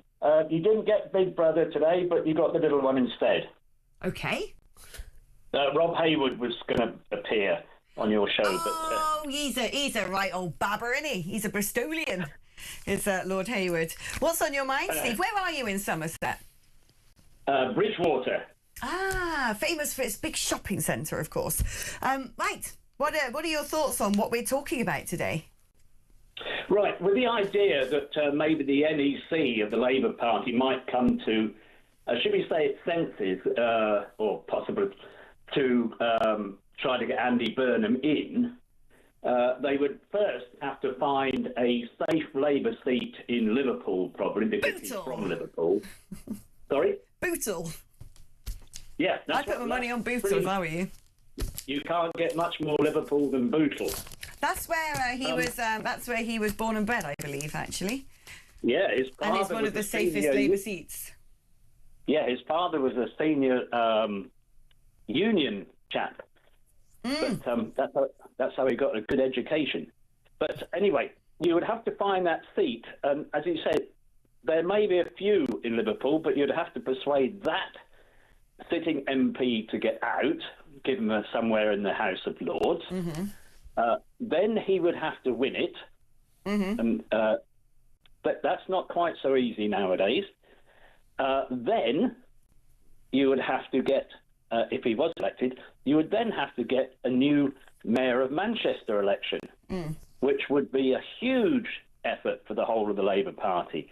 So realistically, I don't think it's happened. So I think probably we're going to be stuck with either Starmer or one of the present incumbents in the cabinet, which puts us all ill at ease, I think. Oh, it's quite a thing when you actually start thinking that I'd rather Starmer stays, isn't it? But I think you make a very good point. It is going to be a complex process if it were to happen. So what's the likelihood of it taking place? Well, I don't know, because I don't really understand the inner machinations of the Labour Party. But I suppose we'll just have to watch this space. It certainly keeps journalists on their toes. Steve, thank you ever so much for your call. Right, let's take a short break now. And when we come back, we're going to be talking about Zack Polanski's... his non-apology for his comments after what happened in Golders Green had me furious yesterday, disgusted and furious. But there's also quite an interesting story knocking about in Ireland, which is there's been an interview between Boy George and the Irish State's broadcaster, hosted by Patrick Keelty, and they've got into a bit of trouble for it because Boy George was talking about his support of the Jewish community, except the way that this interview was handled has not exactly invited a lot of praise. That's coming up after this.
across the UK, on DAB+, on YouTube, on your mobile, and on your side. This is Talk. Oh, so I'm just enjoying, can I just say, some of your the Starmer plane stuff is still coming in. Starmer flies in a hot air buffoon. That's very good, actually. That's very, very good. The PM flies with Ali Airways, where you get complimentary suits and glasses. That sounds great, actually. I'm not going, especially for me. I'm thinking, oh, I wouldn't mind flying Ali Airways if that's what you're getting. Although I suppose it depends on the quality. Although, to be fair, they were quite expensive stuff that he got, wasn't it? Yeah. Yeah, but don't you get tickets to Taylor Swift concerts and all sorts with Ali Airways? Good Lord, this is... What are the flights going for? I feel like I haven't had enough bandwidth to come up with some jokes myself on this front. So next somebody advert did break, just say I'm that you're very to... funny, and now well, you're letting the side down. Yeah, so you exactly. Need to work I need to ruminate on this a bit more because I know there's going to like Aeroflop. Aero flip flop. There you are. Got one. That's not brilliant, but aero flip flop. No, it's the fact that you said one and then you were like, hang on, I can go one better. Yeah, exactly. Yeah, exactly. I upgraded mid pun. Okay, let's speak to Mark Birkbeck, who's director and founder of Our Fight UK. Welcome to the show, Mark. Now, first of all, let us talk about. I don't really want to because he appalls me, but Zack Polanski. Because what we do know, there was this abhorrent, violent attack in Golders Green. We can't talk in detail about it because the suspect has been charged and we don't want to prejudice the case. But during the course of this attack, the police went in, apprehended the assailants, and someone had suggested online that their use of force was too high. And Zack Polanski took it upon himself to retweet this because never has the man turned down the opportunity to play the victim hierarchy game in order to try and shower himself with faux moral rectitude. To which he rightly got criticised by Sir Mark Rowley, the Met Police chief. And then he sort of, refused to do an apology. And by the time he hit up the Sunday airwaves yesterday, doing the rounds on all the political shows, his apology was it wasn't the right place to bring it up, but it's okay because I've now got a meeting with Mark Rowley because even the police need to be held accountable. It's not an apology, is it? It's a doubling down. You're quite right. He has doubled down. I think, obviously, it's fair enough that the police do need to be accountable. But what we're seeing time after time is whenever an incident happens or some kind of attack on the Jewish community happens, everybody runs around trying to find some other explanation other than anti-Semitism. And here he is drawing attention to the most actually the most minor feature of this whole thing. I mean, imagine if you were confronted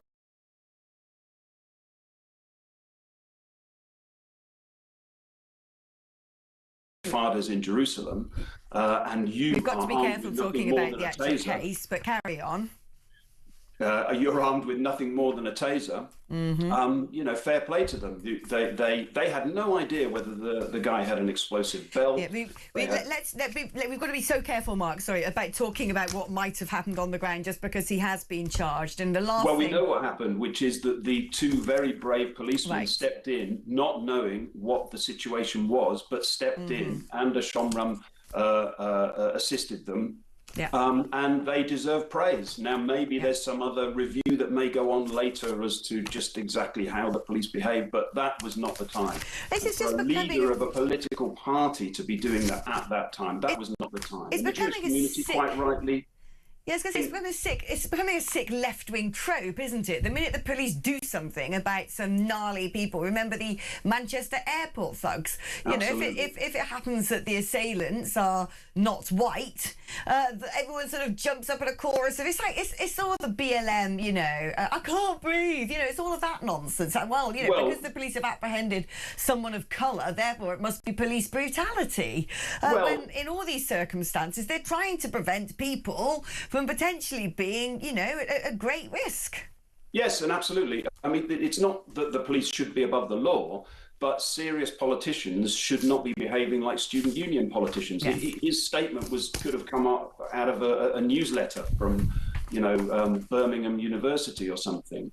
The guy is not a serious politician.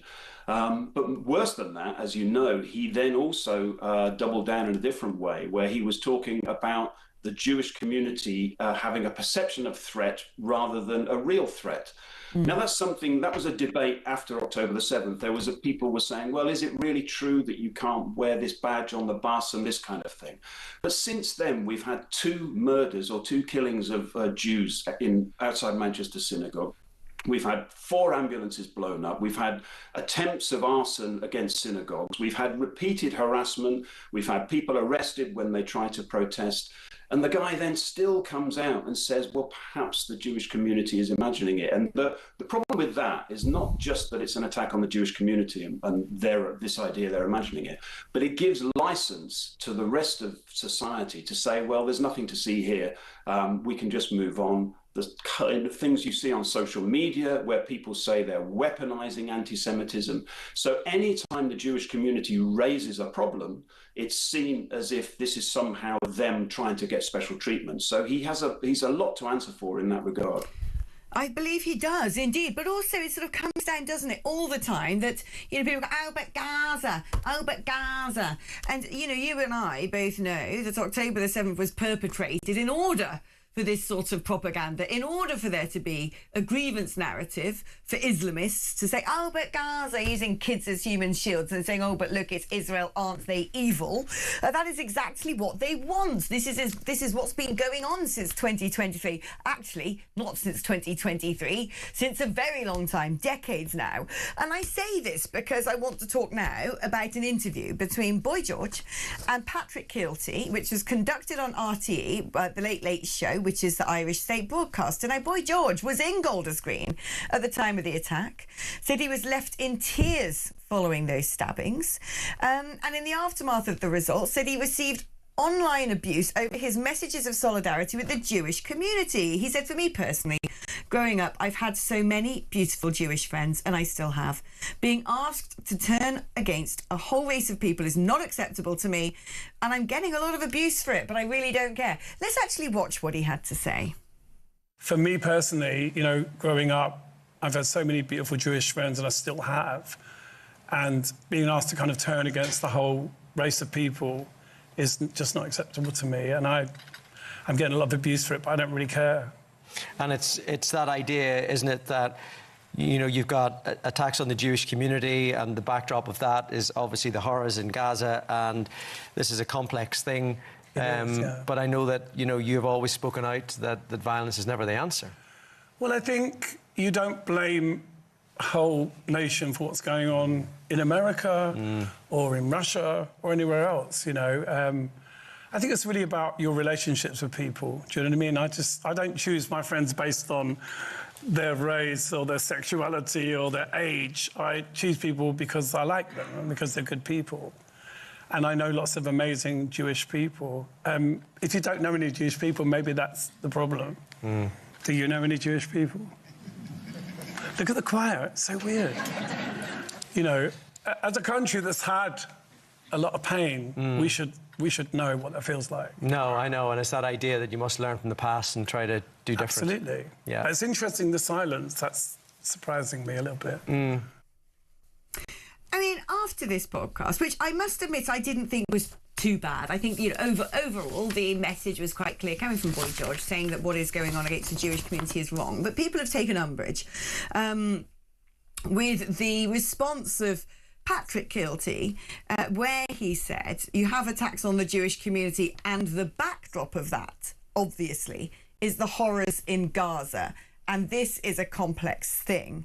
Now, Holocaust Awareness Ireland described the interview as extraordinary and accused RTE of being disturbingly unbalanced, saying that it was Kielty's reaction to the attempted murder of 2 Jewish people, referring to the conflict of Gaza, that they took umbrage with. I must admit on this one, Mark, that I don't really understand why Patrick Kielty's got it in the neck, because people are using that as a grievance narrative to attack the Jewish community, and I think that's what he was trying to say. I personally don't believe Patrick Kielty was condoning it, but what is your response? I think I would be more critical, I'm afraid, of Patrick Kielty. I think we see this all the time, from the top to the bottom. I mean, the government introduced arms embargoes the moment they were elected. And these kinds of messages, the recognition of the state of Palestine, these kinds of messages somehow convey the idea that, as he said, Patrick Kielty said, it's complicated. And somehow there's even if I might not go out and stab somebody, I can understand why somebody else might. And I think that's a very, very dangerous formula. I think that's really what the Green Party are doing with their whole motion that they discussed in the spring about Zionism equals racism. Is the idea that somehow what's going on in the Middle East is a legitimate justification for these kinds of attacks. And I think it's going to lead us down to a very dark place, I think, unless people really take a stand. And that's why the other part of that interview was fantastic. We need more Boy Georges. Yeah. When the music industry is inviting Kanye West over to goose step on the stage, to a young audience, it's just shocking how degenerate they have become. And to have a bright light like Boy George in the middle of all that, and to say, look, I stand alongside my Jewish friends and I won't turn my back on them. We need more people like that.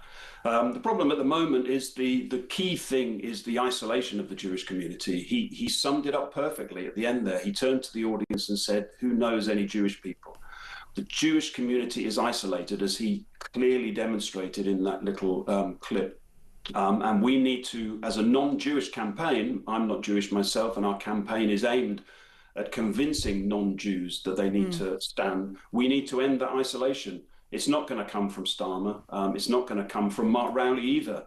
He's on record as saying this is pretty much like a football match. It's two teams.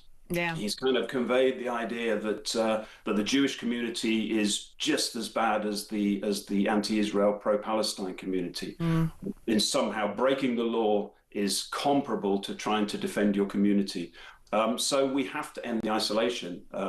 One of the things we'll be doing, actually, if I can mention, in June, we're going to organise a national symposium around this. A lot of people are recognising that there's a crisis of anti-Semitism, but we really want to say that it's time to actually really do something. And for individuals to make themselves visible in your community, in your trade union, in your workplace, make yourself visible in the way that Boy George did, and say that it's amazing, isn't it, that celebrities face cancellation and all sorts. Poor Maureen Lipman is facing something of that ilk up in Scotland.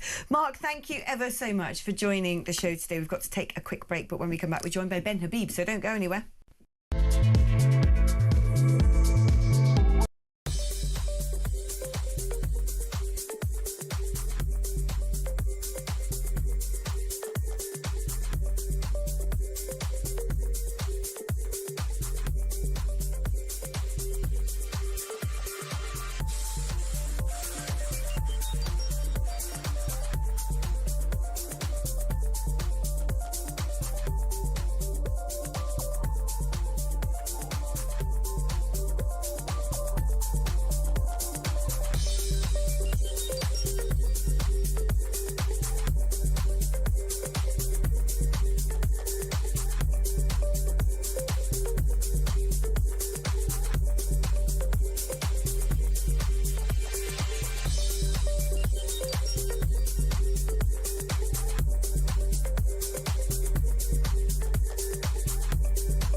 across the UK. On DAB+, on YouTube, on your mobile, and on your side. This is Talk. Hello, welcome back. Now let's get Ben Habib straight on the airwaves because we are woefully late. Sorry for keep you waiting, Ben. Now, first of all, let's talk about visa rules, which apparently are going to force construction firms to rely on illegal immigration because the governments need to build 1.5 million homes. That's what they've pledged to the Fabian Society. Our favourites. The think tank formerly affiliated to Labour said there were major skill shortages in key occupations needed to meet the target. Glaziers, window fitters, plumbers and electricians were most in demand. What do you make of what the Fabian Society have to say? Is it true? Are we going to have to import in all the workers to build the houses cheaply, or are they just using this as an excuse to get their open borders utopia vision realised? Of course, it's part of their utopian ideology, which would, I think, result in a dystopia in the United Kingdom. It wouldn't be utopian at all. It would be blooming awful. We've got more than adequate buildings already in the United Kingdom to meet our housing needs. What we've got is really bad planning regulations and really bad net zero regulations, which make using the existing stock impossible. We see so many tired town centres, derelict town centres, buildings abandoned, not because they're incapable of use, but because they can't be repurposed cost effectively to meet the net zero targets and the ridiculously onerous planning regulations. What this country desperately needs is not more illegal migrants or low-skilled migrants coming in legally and then never leaving. What this country needs is deregulation, a cutting of taxes, more prosperity for small businesses, the working and middle classes, so that the whole economic machine can get going and repurpose the properties which are perfectly capable of being reused. That's what we should be doing. But in terms of the argument that, well, you know, we don't have people with the skills, we'll have to import them, I mean, I think that probably stands to reason to some degree as a, you know, new homeowner. I can vouch for the fact that if your electricity goes on the blink and you phone up an electrician, you're probably going to have to wait a while before he'll come and see you because he's in high demand. But then what I would say is this: we've got the highest level of unemployment among 18 to 25-year-olds for a long time. We keep being told that we need to reskill certain professions, particularly with AI coming. You'd think that the very professions that the Labour Party could be saying to the workers, right, you're going to go to a building site, you're going to go be an apprentice, I don't want to hear about your mild anxiety, learn how to wire something, would you? Because the exact professions that won't be replaced by AI are these physical ones. You need people there. Yeah, though of course AI may even do physical jobs in due course, you know, linked to robots and whatnot. But I mean, you're absolutely right, of course, Alex. We spent 30 years converting polytechnics into universities and then handing out useless degrees to young people with a millstone of debt round their necks when they exit these institutions, unable to really make a proper economic contribution to the United Kingdom. And I've seen this, you know, I'm slightly older perhaps than you are, definitely older than you are. Thanks for the slightly, Ben, I appreciate it. Well, I'm materially older than you are. But, you know, I've seen through every recession that the country's experienced, you get businesses break down, people get laid off, and skills are set aside. And every economic setback we've had, government has not had the forethought to think we've got to rebuild the skills we've lost in the last recession. The 1990-91 recession was a disaster for British workmanship. We lost a lot to the Irish. And then, of course, when we opened up our borders to the Eastern Europeans, they came in very cheap labour and made the Irish redundant. You very rarely see an Irish plumber now, or an Irish chippy, or an Irish bricklayer. You know, they used to dominate the industry. And of course, now the Eastern Europeans have gone home. And now what we've got is mass migration and low-skilled labour. And let me just reiterate that it's low-skilled labour, which is very dangerous for our building profession.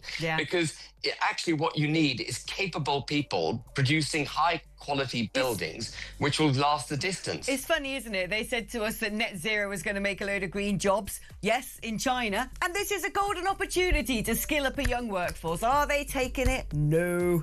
Ben, thank you so much for joining us on today's programme. Now, if you want to make comments on anything we've been talking about in the next hour, 0344 499 1000 is the number to dial. Normal network rates. You can use that as well on WhatsApp. You can send me a voice note on WhatsApp. 87222 is the number if you want to send a text message. Write the word talk before you type out your text. Go put the kettle on, because Benedict and I are back just after this short break. We'll be joined by the wonderful Baroness Claire Fox. See you in a moment.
Across the UK, on DAB+, on YouTube, on your mobile, and on your side. This is Talk.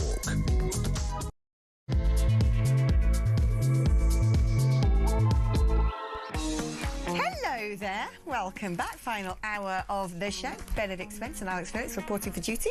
He's still here. Hello, Benedict. Just about. I don't always have a comfort creature, and so I've been a bit remiss, I think, in... Yes. You've been sitting there playing... Candy Crush. Are you actually playing Candy Crush? No, of course not. Normally you sit there doing interesting I am, actually. research. There's been reportedly there's been a missile attack on a US ship in the Strait of Hormuz. So Yes, that's what I saw that. Finding out what is going on in old Hormuz today. Oh, in fact, hold on. Ted Have you printed got a this. story? Ted's attack on the Amazon rainforest involved this somewhere. But got it. There we go. Here we go. Right, Iran has said it stopped a US warship from entering the Strait of Hormuz. 2 missiles hit the warship near Jask Island after it ignored Iranian warnings, according to Iran's Fars news agency. Yeah. Most reliable news source in the world, that one. The news agency, citing local sources, said the warship turned back from the area. Iran's Navy said it prevented the entry of US warships in the Strait of Hormuz. Donald Trump said the US would start guiding ships safely out of the waterway, calling it a humanitarian gesture, with many of the vessels running low on food. So where the new battle's going to be? Yeah, it's an incredibly upbeat situation with no end in sight, and the difficulty with all of this is the United States has been drawn into this conflict, which was always, this is the thing, it was inevitable. Breaking it was news, inevitable that this was breaking news, CENTCOM on Iran yes. have said no US Navy ships have been hit. Well, this is what I've been trying to ascertain. So there you go. If the FARS news agency say something, searching, everyone saying has it, and CENTCOM, Yeah, and they just tweeted it out. I suggest if you're going to, check in with the FARS news agency, you bring a little bit of salt to go with it. Ever Some so Dead slightly. Sea salt should be applied fairly liberally. Although imagine if CENTCOM's got it wrong, and actually they have hit one. Imagine, this is a bit you never know. This is a bit like the case of the missing pilot, and it was like Iran's like, we've got him, and then it's like, no, you haven't. We've hit this. No, and there's actually two, and one of them's over there, and they threw up an airplane, and they threw him over there, and then they took the other bit, and they threw him over there. And got any more Starmer aeroplane puns? I've not actually. Well, David Bristol Here does. we go. Yeah, maybe Starmer's favourite airline is Sleazy Jet.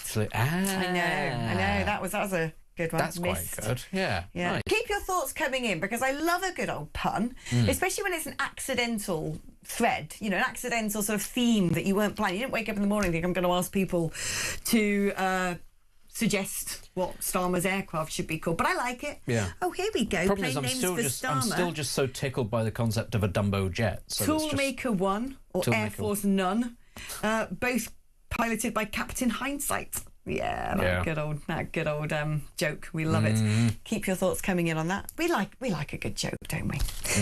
Right, shall we catch up with a very wonderful woman? We Good should, friend but of I've mine. just had a joke. Well, I've just thought about the concept of a dreamliner, but he doesn't dream, does he? So it's just a liner. Doesn't matter. It's not important. I didn't like it. That's just the point. Wasted 15 seconds. It wasn't fully formed. You're wasting 25 seconds. Of, Yes.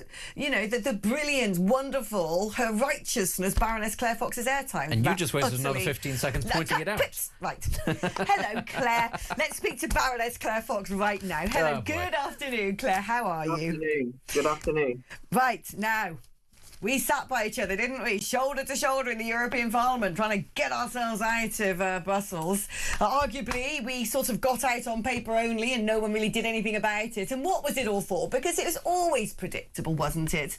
That roll the clock forward and you get a Labour government and they're going to try and reverse all of it. And here we go. He's having a little tete-a-tete with Emmanuel Macron in Armenia when various leaders of European countries are meeting up to decide whether they can give a £79 billion loan to Ukraine. But no, Starmer wants to have a chat with France about following the single market rules, and it's going to cost us £1 billion a year.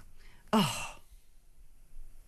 Well, it is predictable, but it's also shocking, despite that, because here we are, Starmer is facing an existential attack on the Labour Party, the collapse of the traditional Labour Party in local elections. And what has Starmer done? He's got on a plane to go to an EU summit. I mean, where he feels most at home. And so off he is, chatting with Macron. I mean, you can feel it's his whole comfort zone selling out British sovereignty. But why we should, despite everything, despite how predictable it is, we still should say, oh my God, they're just overturning a democratic decision behind our backs. I mean, it still should be something which really infuriates people. And I don't care whether the application of Brexit has been disappointing and not seen through and all the rest of it. It's the brazen way that the decisions of the British people don't count. Even at the last general election, in which Labour, got that enormous majority, even if not the enthusiasm of the British people, he promised that he would not undo Brexit. He even brought out a policy document called Taking Back Control. I mean, the nerve of the man. And then, just very quietly, he just says, oh, yeah, but we've changed our mind on that, and it's going to cost you a lot of money. And I do think that people should be outraged by his... I mean, this is genuinely, properly deceiving the British people. This is basically not, this isn't any old U-turn. This is, oh, by the way, we're no longer going to make our own laws. We're going to allow them to be made by someone else. I don't often quote Priti Patel, but I did like her, what did you call it? Unpicking Brexit, an undemocratic hit job, and it's absolutely true. This is the thing, though, because the argument was, well, businesses, they're going to have to adapt. They don't know what's going on anymore. What sort of Brexit deal is it going to be? We don't even know what rules we're going to have to follow in the future. We know that the application of EU regulation potentially cost the UK economy 10 to 15 billion pound in all the red tape.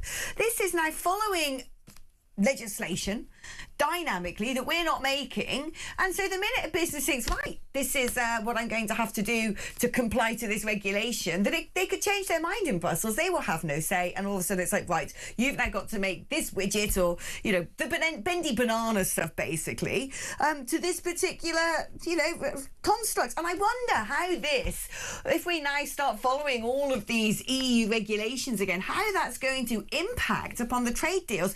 And some of the trade deals we've done, such as TTIP and all the rest of it, have been extremely beneficial to the UK. What's it going to do to the fact that we aren't having to pay astronomical tariffs to trade with America, who's our biggest trading partner? All of the, we scrambled and worked so hard to start trading with the rest of the world, and that stuff will surely end up in tatters on the floor. But also, UK, absolutely true, but also about the only dynamic, new, innovative industry that the UK has created recently is in relation to genetic technology. There's quite a lot of innovation going on there. There's quite a lot of new, exciting changes, and literally the gene editing law post-Brexit, the liberalisation of that allowed a new industry to grow up. Yeah. And that industry will be thwarted by these rules. But I just think about the other stuff. There you are, a British farmer creating food for British citizens. You're not even exporting it anywhere, right? You're not, and it's being bought by British supermarkets, sold to British people. But you will now have to comply with EU rules. EU officials could turn up at your farm or at the supermarket to inspect whether it complies with EU laws. And for that, we have to pay $1 billion a year, and we even have to pay for hosting the EU officials who are coming to do the inspections. Take it up. I mean, absolutely. So it's not just about our trading relationships. That's what I'm saying. It will have an impact on what happens in relation to the decisions we make. And you're absolutely right.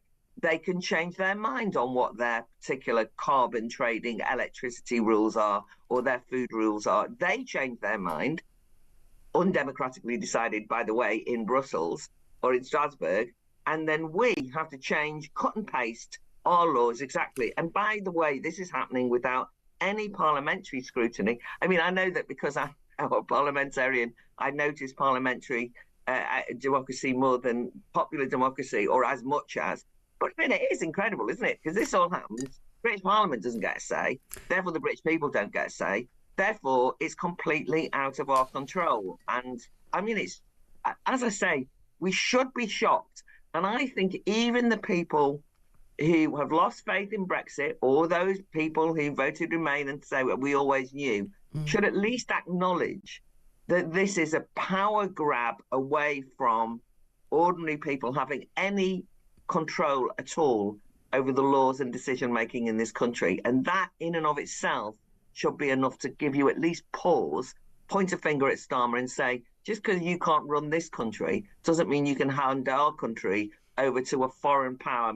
And then, it's like paying, what was that thing that we used to pay? It's like Britain being needy, and then handing over kind of money to the Emperor von der Leyen, It's like having Stockholm syndrome, I think. The other thing, Claire, that I think that, people seem to miss in all of this is we know how vindictive the EU are.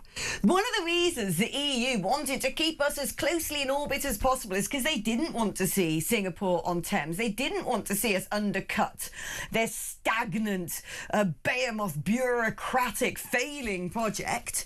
And I have no doubt that if we start saying to the EU, we'll follow your rules dynamically, they will come up with rules deliberately to kneecap specific industries in the UK, because they've made no pretense of the fact that they want to punish us for Brexit. And particularly when you look at some of our biggest opportunities for growth markets, AI, Benedict and I were discussing this earlier, the EU have basically regulated AI into non-existence on the European continent. There's a reason why there are no big dot-com companies. We've already seen the impact of that when we were supposed to have this big AI data centre up in the north of England. Guess what? Now we don't. Yes, energy bills, yes, planning rules, but also because of the EU's copyright directive. It wouldn't work, so we've still got to follow it. And that's the thing. I have no doubt that Europe will be rubbing their hands together with glee going, right, now how can we make an example of Britain by regulating them in such a way that they will never be able to grow and prosper without us? Well, vindictive they might be, but they're also, at this level, predictable. So this is the thing that's really hilarious, is Starmer is apparently shocked at this £1 billion demand, because when he had a chat with them in May, they never mentioned it. And you think, have you learned nothing at all? They never mention it, right? That's what happens. I mean, they say sign this agreement. Look at what they've done in relation to youth mobility. They basically say, oh, well, we'll go for this Erasmus Plus, which is costing a fortune and entirely unnecessary and not what the country needs. But the main thing is that they then say, oh, yeah, and any European students who come and study in the UK will only pay the same as UK students, i.e. there'll be no distinction. That means that UK universities are now going to lose out on a lucrative form of income, right? And this was never mentioned, of course, when they first had their chat about Erasmus. So they're vindictive, but they're also, they're used to having authoritarian dictatorial powers in which they can boss people around regardless of their sovereign interests. And we took a decision as a nation in a huge, the largest democratic decision ever taken, not to be dictated by them. Not that that would make us have a perfect country, but it would mean that we could make the decisions and be accountable. The politicians could be accountable for those decisions. Now, what our politicians will say is, well, we have to do this in order to have closer alignment with the EU, to reset our wonderful relationship with, by the way, the dynamic EU. Are you kidding me? I mean, Nick Clegg, I mean, can you imagine this? Leading Remainer supporter Nick Clegg of Lib Dem fame and big tech fame has just said that the EU is a catastrophe, right? No, he hasn't. Has he? He says, quote, the EU is in terminal decline. He said that last week, right? The reason for it was it's over bureaucratic. It's too slow at decision making. It doesn't, and you think, oh, well done. So he goes to America, works in the real world in big tech for a moment, and they have him there because they think this is the best man to sort of interlocute with Brussels. And suddenly wakes up, smells the coffee, and is no longer wearing his yellow, get us back in T-shirt and gone, oh yeah, I get it now. Oh, now I've lived in the real world. Maybe I'm also a Brexiteer. You couldn't make it up, could you? I know. And the final thing on this is just that each country within the EU is doing really badly. The engine of Europe, Germany, in absolute decline. I mean, it's also the case that it's very appropriate for Starmer to go and have a chat with Macron, because they can compare how unpopular they are amongst their own country folk. I mean, the idea that Macron represents a dynamic France, everybody in France hates Macron, right? They can't wait to see the back of him. Yeah. And the same with Starmer here. So they might feel safe and cozy chatting to each other about how to screw over the democratic demands of ordinary people. But actually, they are kidding themselves and at our expense. And I suppose that's really where we should end up, because these local elections matter. And Starmer might feel as though he's got some power, even though the power is going to cost him a lot of money, cost us, taxpayers, ordinary people, $1 billion a year, by going over and negotiating with the EU on any deal whatsoever. But actually, when he comes home, the reality is he's fighting for his political life. And his party has been decimated and destroyed by his government absolutely ruining so many aspects of his country and betraying the promises they made at the last general election only a couple of years ago. So the idea that he can strut around the international stage and feel good about himself should not fool us into believing that this pro-EU deal is going to save his skin. It won't. No, fingers crossed, Claire. It will do quite the opposite. Baroness Claire Fox, independent peer and director of the Academy of Ideas. Very quickly before we go to break, Benedict, because if I feel like you're underused, you're basically, you know. Well, that's fine because today, that's fine because the earpiece that I have doesn't work half the time, so it's completely fine. Now, a good workman doesn't break his tools, but they do break. Blame. I was going to say a good workman doesn't break his tools, but it'd be good if it worked in the first place. But they do blame. The toolmaker. You know, listen.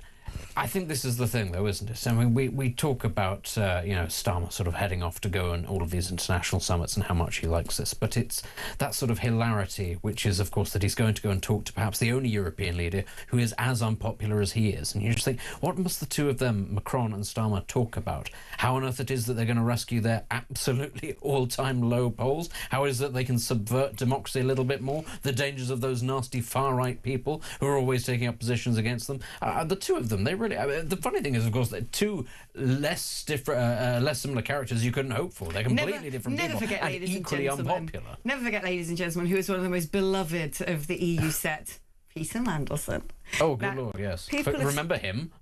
People have sent some really good things about Starmer's plane. Most of them I can't read out on air, which is such a shame. Will you tell me in the break? Yes, I will tell you some of them. Good. Some of them are just making me laugh. I don't know why this one just really makes me... I don't know why it's made me laugh so much. Clive in Worcester's come out with a list of them, and some are all right. Some are sort of, yeah, whatever. But my favourite is British Scareways. I don't know why it's so pure and simple and good. Yes. British Scareways. I loved it.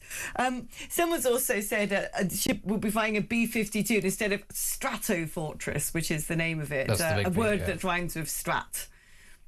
Which isn't Strat. A something else fortress. There's some of them. If it's what I think it is, that's a really weird place that your mind went. All right. I like it. I just can't say it on air. I mean, again, this one, I was thinking about a German plane related to Starmer. A Messerschmitt made no sense, but and there is a famous German. But a Fokker does. Yes, exactly. Well, that's why I didn't say it earlier. I thought it was too obvious. It's a famous German make. Got to be careful. Got to be careful. The Fokker Wolf? No, the Fokker Whippet. Yes, I know it's an actual plane. But be careful. I don't have to be careful. Anyway, keep your Starmer plane quips coming in because I'm loving it. British Scareways. I just love it. Given the way his polling is going, you could just stick him in a Stuka dive bomber. You don't even need to make a play on the word. It's just what the plane does. It goes down. It bombs. There you are. Right. Good okay, Lord. We're going to be taking a short break now. After the break, we would... Oh, look, someone says his aeroplane is KLM. Kia loves migrants. It's so brilliant. Not bad. Anyway, keep your messages coming in. We're also going to do some calls. If you want to send a WhatsApp, it's 0344 499 1000. If you want to send a text, it's 8722, but you've got to write the word talk before you write your message. And if you want to give us a call, it is also 0344 499 1000. We're going to be speaking to some of you lovely folk just after this.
across the UK.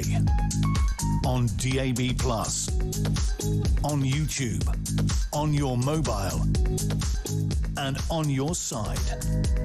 This is Talk. I asked Glock to come up with planes for Starmer, and I don't think I can really read. Some of them just don't make sense. Like Glock has no chill at all. It's not taxpayers' nightmare. What? What? It's not That's fun. not really. The other thing it said was just offensive. You can't even read it out. Two-tier Force One. It's not very good. Earlier on in the show, we were talking up the wonderful opportunities AI presents itself, and this is the advert. Really, AI can't do humour. I'm just saying. Do you know what? I take it all back. Regulate it. Jet Net Zero? Jet Net Zero. Yeah. Oh, nothing beats a Jet Net Zero 2 holiday. See? Doesn't work. You don't know what I'm talking about. Thomas Crook. It was like the cogs starting to work. Just like, I think there's going to be a lot more. I think there's going to be a richer seam of punability in airline names rather than aircraft. But I don't know. I feel like I've not got enough time to. I'll be on the train home and I'm just going to be like, bam, bam, bam, bam. I'll get like a massive list. Yeah. But please, this is my new favourite game. Let us know. What should Sir Keir Starmer's private jet be called? Can we branch out into helicopters? Can somebody make a play on word on an Apache or a Chinook? So I came up with hot air buffoon. And I was like, that's great. Buffoon. Do you know one of my favourite words? Dirigible. Okay. It's a good word. It is. Not as good as Syrian. It's not as good as Syrian, no. As good as Syrian. Not that again. Right, let's speak to Marion, who is in Norfolk. Good afternoon, Marion. How are you? Hello, how are you? I'm very well. I'm calling about your statistics that you read out, or ethnic origins of those on benefit. Yes, got them in front of me here. These were featured in the Telegraph today. Here you go, to prove that I'm not inventing them. I'm going to try and put humour in here. I held my breath thinking she's going to put pensioners out next. And the reason I say that is because I'm one of the pensioners that still pays income tax because I worked my behind off for my 3 pensions, one of which is a foreign.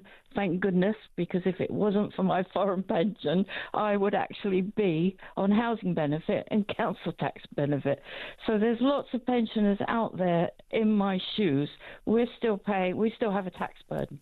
Yeah. So that would be my comment. No, it's very true, actually, that a lot of pensioners today have found themselves suddenly having to pay tax as the pension's gone up with the triple lock, and they've been dragged in underneath a particular threshold. But it's interesting what you say, you know, when pensions have worked really hard to get private pensions, what it actually does do in some respects, if they're not then claiming the state pension, let's say, is take them out of the benefits system, or indeed even if they were to be claiming state pension, like you said, they're then not reliant on other things if they are able to look after themselves in their old age.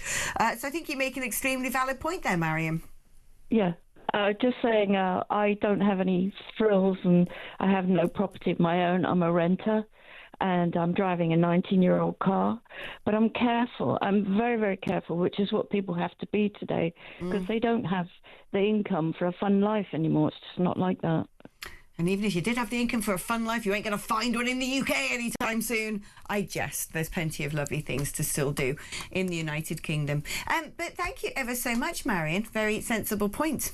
Benedict, I know you love talking about pensions. Okay. What's the issue here? No, nothing. I just thought you might be sort of salivating at the prospect. No, I'm not, because this is always the point, and people like to get very upset because they don't listen to what I say. All right, that's starting off with exactly the correct tone. So we've got somebody like Marion who's worked very hard, fine, doesn't earn a great deal from her pension, isn't sort of particularly wealthy, is driving a very old battered car, fine. What is it that I've ever said in the past that makes people think that her circumstances would change? Because whilst her individual circumstances may well not be particularly luxurious, as you and I have discussed, between a quarter to a third of pensioners in the United Kingdom are sitting on assets worth over £1 million. Now, I'm prepared to take the argument that £1 million is not worth what it once was, which is a fair enough counter-argument. But actually, instead, all that we get is people going, you're appalling, you want to kill pensioners. And I don't. It's just the people that don't listen to me who call in. But the thing is, actually, when you're sitting in that kind of accrued wealth, and then you're taking money out of a system on top, which you don't actually need, and which is a benefit. If nothing else, if I were a poor pensioner, like, you know, some of the people that do call in, if I was a poor pensioner, I would want to know, why is it that wealthy pensioners are getting that money as well, when that is money, presumably, if it's all going into the pension pot anyway, that could be going towards the poorest, them. could be distributed. And this is the key thing here, Yeah. is lots and lots of pensioners are basically turning around and saying that they've been missold this thing, that they were told that it was a contributory thing and that it's actually a benefit. Fine, maybe you have been missold things.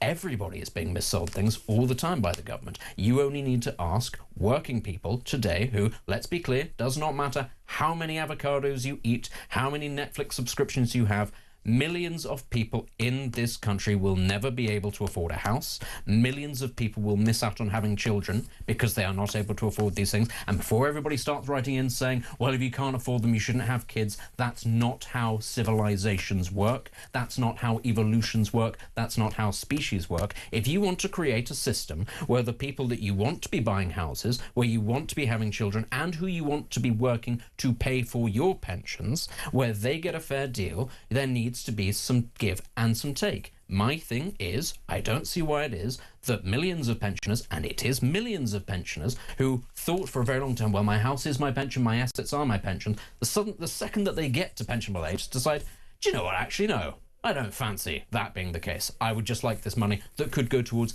any number of other things. And I would simply ask anybody who listens to this show, who thinks we don't spend enough money on healthcare, we don't spend enough money on defence, we don't spend enough money on education, we don't spend enough money on infrastructure. Do those millionaire pensions need those thousands of pounds a year, which actually is nothing in the grand scheme of their income, but which equates to billions in the grand scheme of things? What is unfair about that if everyone else is already being taxed to the hilt? There you go. Benedict has laid out his story. You might want to respond. If you do, you know the number, 03444 991 1000, 8722 on the text as well. Now, talking about that, we're going to be talking about welfare versus defence just after this with the brilliant Rear Admiral Chris Parry. Don't go anywhere.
Across the UK, on DAB+, on YouTube, on your mobile, and on your side. This is Talk. I've come up with one, right? I know, don't you? Oh, Ted. Everybody in the gallery groaned. You might not be able to hear this listening at home, but we did. Ted. Oh, earpiece working again, is it? No, it came through the glass. That's how loud it was. Anyway, so, you know, he's very nasally. Yes. They all are in the Labour Party. Yes. So surely that... surely Starmer's, diplomatic aircraft should be called blocked airways. Come on, I thought that wasn't bad. What about this one? Vermin Atlantic. What? Virgin Atlantic would have been funnier, ultimately. Why? Just because, I don't know, he just gives those vibes. It's hard to believe, actually, that he is copyrighted. Blocked Airways was good. Was it? All right, clearly not. Oh, hey, listen. You can try and sell it. Keep on saying it often enough, and maybe it'll start to make sense. Maybe what have you come up with so far? Nothing, but I know the difference between sapien and sapiens. I think both of mine have been good. He wouldn't go on a biplane. It'd have to be called an LGBTQ IA Plus plane. It only works if you can land the punchline. And it'd be, you know, the carrier would be Blocked Airways. I think mine are much better. I think Spitfire was quite good.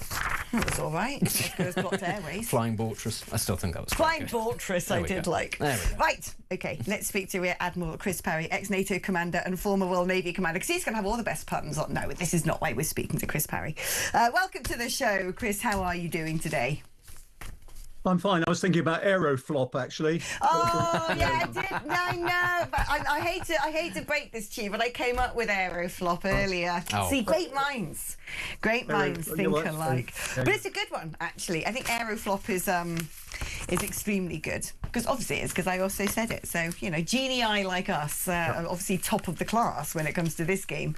Now, let us talk about defence spending, shall we? Because we did a big chunk on the show earlier about how ridiculous and egregious the welfare payments are now becoming, and the amount of people who are actually earning more money than the average UK salary for not working, than otherwise. But what we've also learned today is apparently there's no money for new weapons until 2030. Britain's armed forces can only think about preparing for war, as the lack of funding has left no money to buy new weapons until 2030. Now, this has come from General Sir Richard Barrons, who is actually the co-author of the Strategic Defence Review. So he was commissioned by this government to write out a whole report into what needs to happen in defence. So for him to say, well, there's not going to be any money for new weapons till 2030, should send a shiver down all of our spines. Well, there's a famous saying, isn't there, is you might not be interested in war, but war is going to be interested in you. We don't get to choose if we get attacked by another country. So, you know, if defence of the country and its interests is the primary task of government, as our Prime Minister and his cabinet keep saying, they're failing every day at the moment to actually provide us with any sort of defence. And one of the things I used to say when I used to write defence reviews in the Ministry of Defence is, if you don't invest in deterrence, you're going to pay an awful lot more for your defence, and even more if you have to go to war. So you might as well invest in deterrence now. So I have to tell you, this is an abject failure of government, to tell you the truth, to prioritise our defence. When I was in the Cold War in the Navy, we were spending 5.2% of GDP to keep the Soviet Union and the Warsaw Pact off our backs. We're about 1.7% at the moment. If you take out all the other things like the nuclear stuff, it's pathetic, to tell you the truth. And you can see the effects. I've said before, Alex, to you that on the day of the Falklands War, my ship was 95% stocked for war. We topped up from another ship. 6 hours later, we're heading south with 12 other ships. Now, that is a naval force capable of doing something. You know, 2 carriers, both in maintenance, were ready within 3 days. That's what other countries take notice of, not what's happening at the moment. I mean, actually, when you look at the destruction, the devastation of our naval fleet, it's harrowing when you compare to what we had in 1950 compared to today. It is appalling. And we've learnt today that yet another warship has been quietly withdrawn. The HMS Iron Duke has been stripped of weapons and sensors, not been at sea since October, despite no formal decommissioning announcement. Her withdrawal from active service, less than 3 years after £103 million refit, raises very uncomfortable questions. It does indeed. Apparently we're now down to just 5 frigates. So why, if 3 years ago there's been a £103 million refit, do we now find that she's had her weapons taken off her and her sensors, and so is no longer fit to sail? Because she's been cannibalised to keep other members of her class at sea, Alex. The Royal Navy also can't man her with the correct specialists either. There's been a catastrophic breakdown in programming in the Navy. It all goes back to the fact that, I'm afraid, for 20 years, the Navy and the Royal Air Force were subordinated to operations in Afghanistan and Iraq. And I'm afraid everything was benchmarked down. And people like myself, even when I was in the service back in 2008, was saying, look, Russia, China, Iran, all these countries are waiting to come back again. And of course, you get thrown out of the Navy at Rear Admiral level. If you say things like that, you don't go on. So I'm afraid to say that talking truth to power has not been popular in the Ministry of Defence for quite some considerable time. No senior officer or head of service has resigned since 1964, in fact, over the loss of our carriers. Okay, that tells you that I'm afraid to say that the people who've been running our armed forces are just to blame as the politicians. And what we've seen, haven't we, from sort of what's gone on in Russia and Ukraine, what's going on at the moment in the Strait of Hormuz. And I mean, actually, frankly, ever since Putin annexed Crimea, it should have drawn back into sharp focus that maritime routes are where it's at. You were talking about China there. That has always been militarily the focus of their strategy. Those who can control the waterways can get away with blackmailing most of the world, which is exactly what Iran is trying to do regarding the Strait of Hormuz. Now, there's been various bits of news coming out. Iran saying it's struck a US warship. And the US saying, no, this hasn't happened. Nothing's been struck. Now we're hearing that they fired at a ship. I mean, look, I don't know who's telling the truth. We're not there to see. But what do you think now has to be done? We're not part of this, obviously, even if we wanted to be. It seems to me that we don't have the equipment to send to help Donald Trump keep the strait open. But where do you see, as somebody, you are an ex-NATO commander, former Royal Navy commander, what can now be done by Donald Trump, by America, to try and reopen the Strait of Hormuz? What do you see happening over the next couple of weeks? Alex, all the things you're saying about were in this book, which I wrote in 2014. It's all about keeping the sea lanes open. It says that the sea is the physical equivalent of the World Wide Web. Yeah. What actually goes virtually really goes by sea, and so do the cables carrying the internet. So absolutely right. If you control the sea, you control the world. Now, as far as the Americans are concerned, is they can open the strait, they can keep it safe. They did it in the 1980s during the Iran-Iraq war. I don't believe there are any mines in the strait, to tell you the truth, because the Iranians would want to control them so they can let their friends through. So I don't think there are mines there. The Americans have got more than enough power. It's a question of getting their aircraft carriers and their fighting power in place, and they'll renew the war if they have to. Might there also be, without being cynical here, a touch of a suggestion that this might benefit America? Because China's economy is being impacted by the closure of the Strait of Hormuz. Iran's economy is impacted by the closure of the Strait of Hormuz, and it gives America the excuse of saying we're going to blockade all of your allied ships, friends of Iran ships trying to go the other direction. But also it means that, America is profiting from drill, baby, drill as oil prices go up. They're not affected particularly by the Strait of Hormuz. Most of the people who are is either Europe, who America wants to get their acts together, or indeed America's natural foes. Well, I mean, I'm one of those who believes that this is all part of a grand strategy by the Trump administration. You look at a chap called Elbridge Colby, who works in the Pentagon. He's been writing about this, saying, look, Venezuela, Iran, it's all a means of getting control of the world's oil supply. We're actually, as you say, drill, baby, drilling. If they get control of that, they've got a chokehold on China that needs that energy. Yeah, this is a plan. Everybody berates the president, but he has very big ideas in that head. As I always say, something goes wrong as those ideas go down to his thumbs and to his mouth, because he doesn't articulate them really, really well. But there is a big plan behind this, and people like me can see that, to tell the truth. Alex, can I just have a go at Benedict, please? Because I'm a pensioner. Yeah. Now, I didn't buy my house as a pension pot. I bought it because it's a home and I want to live in the home. And my whole financial planning is based on the fact that actually I was promised a pension, and I'm not going to really want to be evicted from my house with my family if I have to give up my state pension. There you go. Well, this is the thing. People saying, well, I don't want to do X, Y, Z.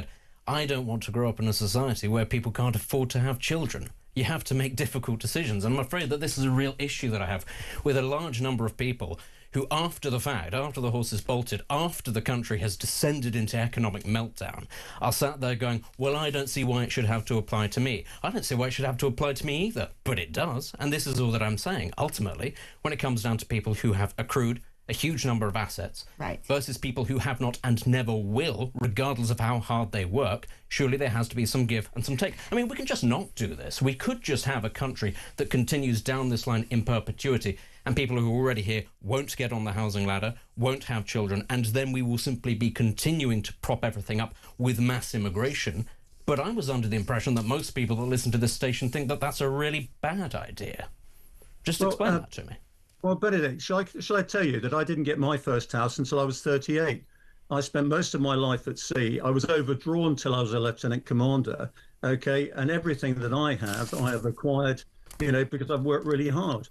Now, yeah, and there's this sort of assumption here that therefore young people today are not working very hard, and that's the issue here. You worked until you were 38, and you worked, and you worked very hard, and you got your house. Got my first house at the age of 41, and I've been on a high salary for a long time. The point here is millions of people are not going to be able to do that, and nobody's saying that you should be sent to the workhouse or left destitute or anything like that. What they're saying is there needs to be some give and some take, and that there are a lot of people in this society who have a disproportionate amount of wealth because they were very fortunate in the way that the housing market worked and in the way that those things then accrued wealth, and they are much better off than people who will never get that opportunity. And in a bid to get those people who are the ones that should be having children and should be getting onto the property ladder to house those children, which again a society needs to keep going, there should be a little bit more give. I don't think that that's a bad thing.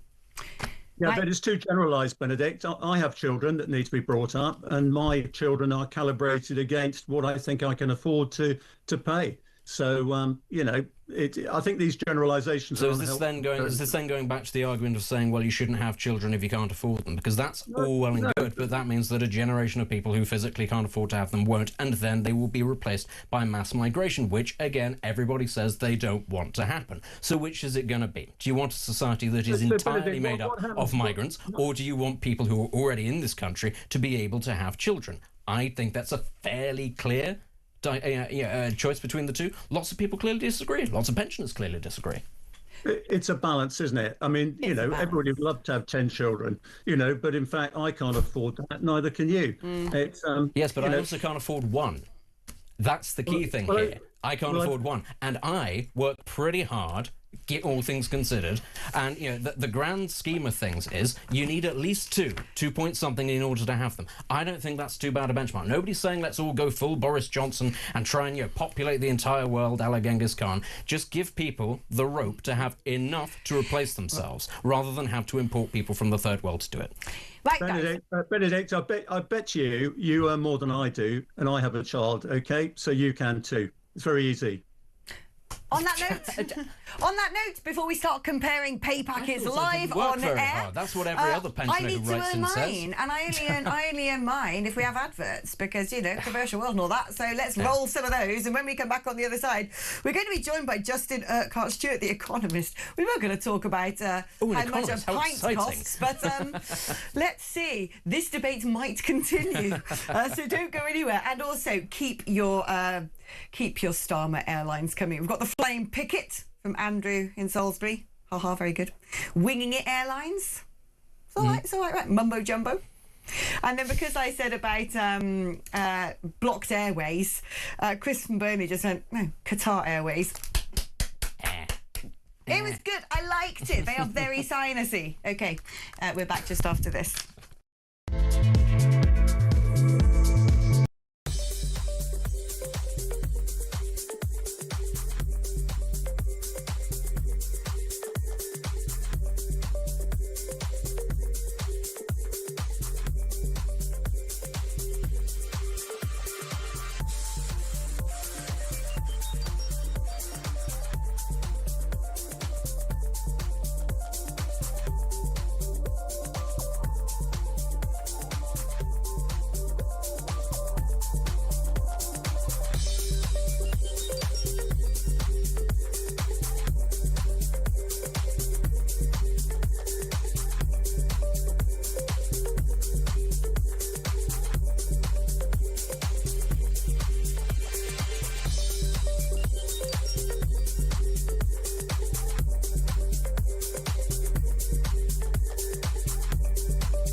across the UK.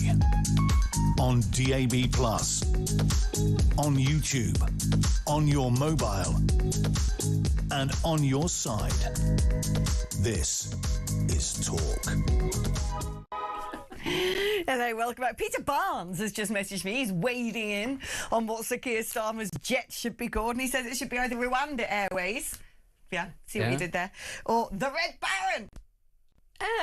That's not bad, is it? Red Baron, wasn't he like one of the well, that was a German fighter race in the First World War. Exactly. Somebody's, my old man's WhatsApp me. Angela Rayner.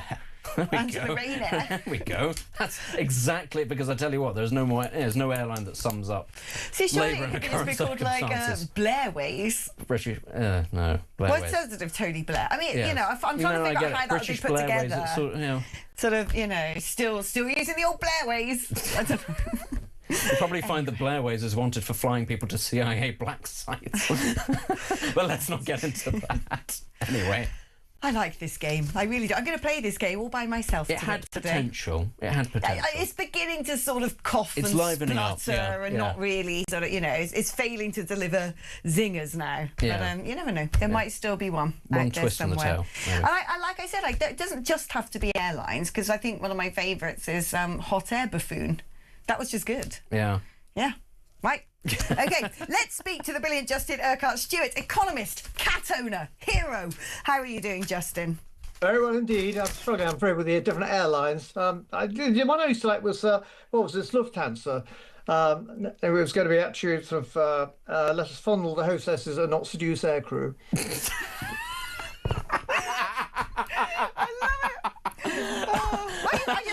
I love it. Well, that's it. Benedict's gone. Now, do you want to... If you want to wipe the smile off his face, Justin, or increase it even more, you may have heard there's been this ongoing debate, Benedict versus the pensioners. I think it's a little bit Benedict and Alex versus the pensioners, but I'm trying not to make too many enemies here.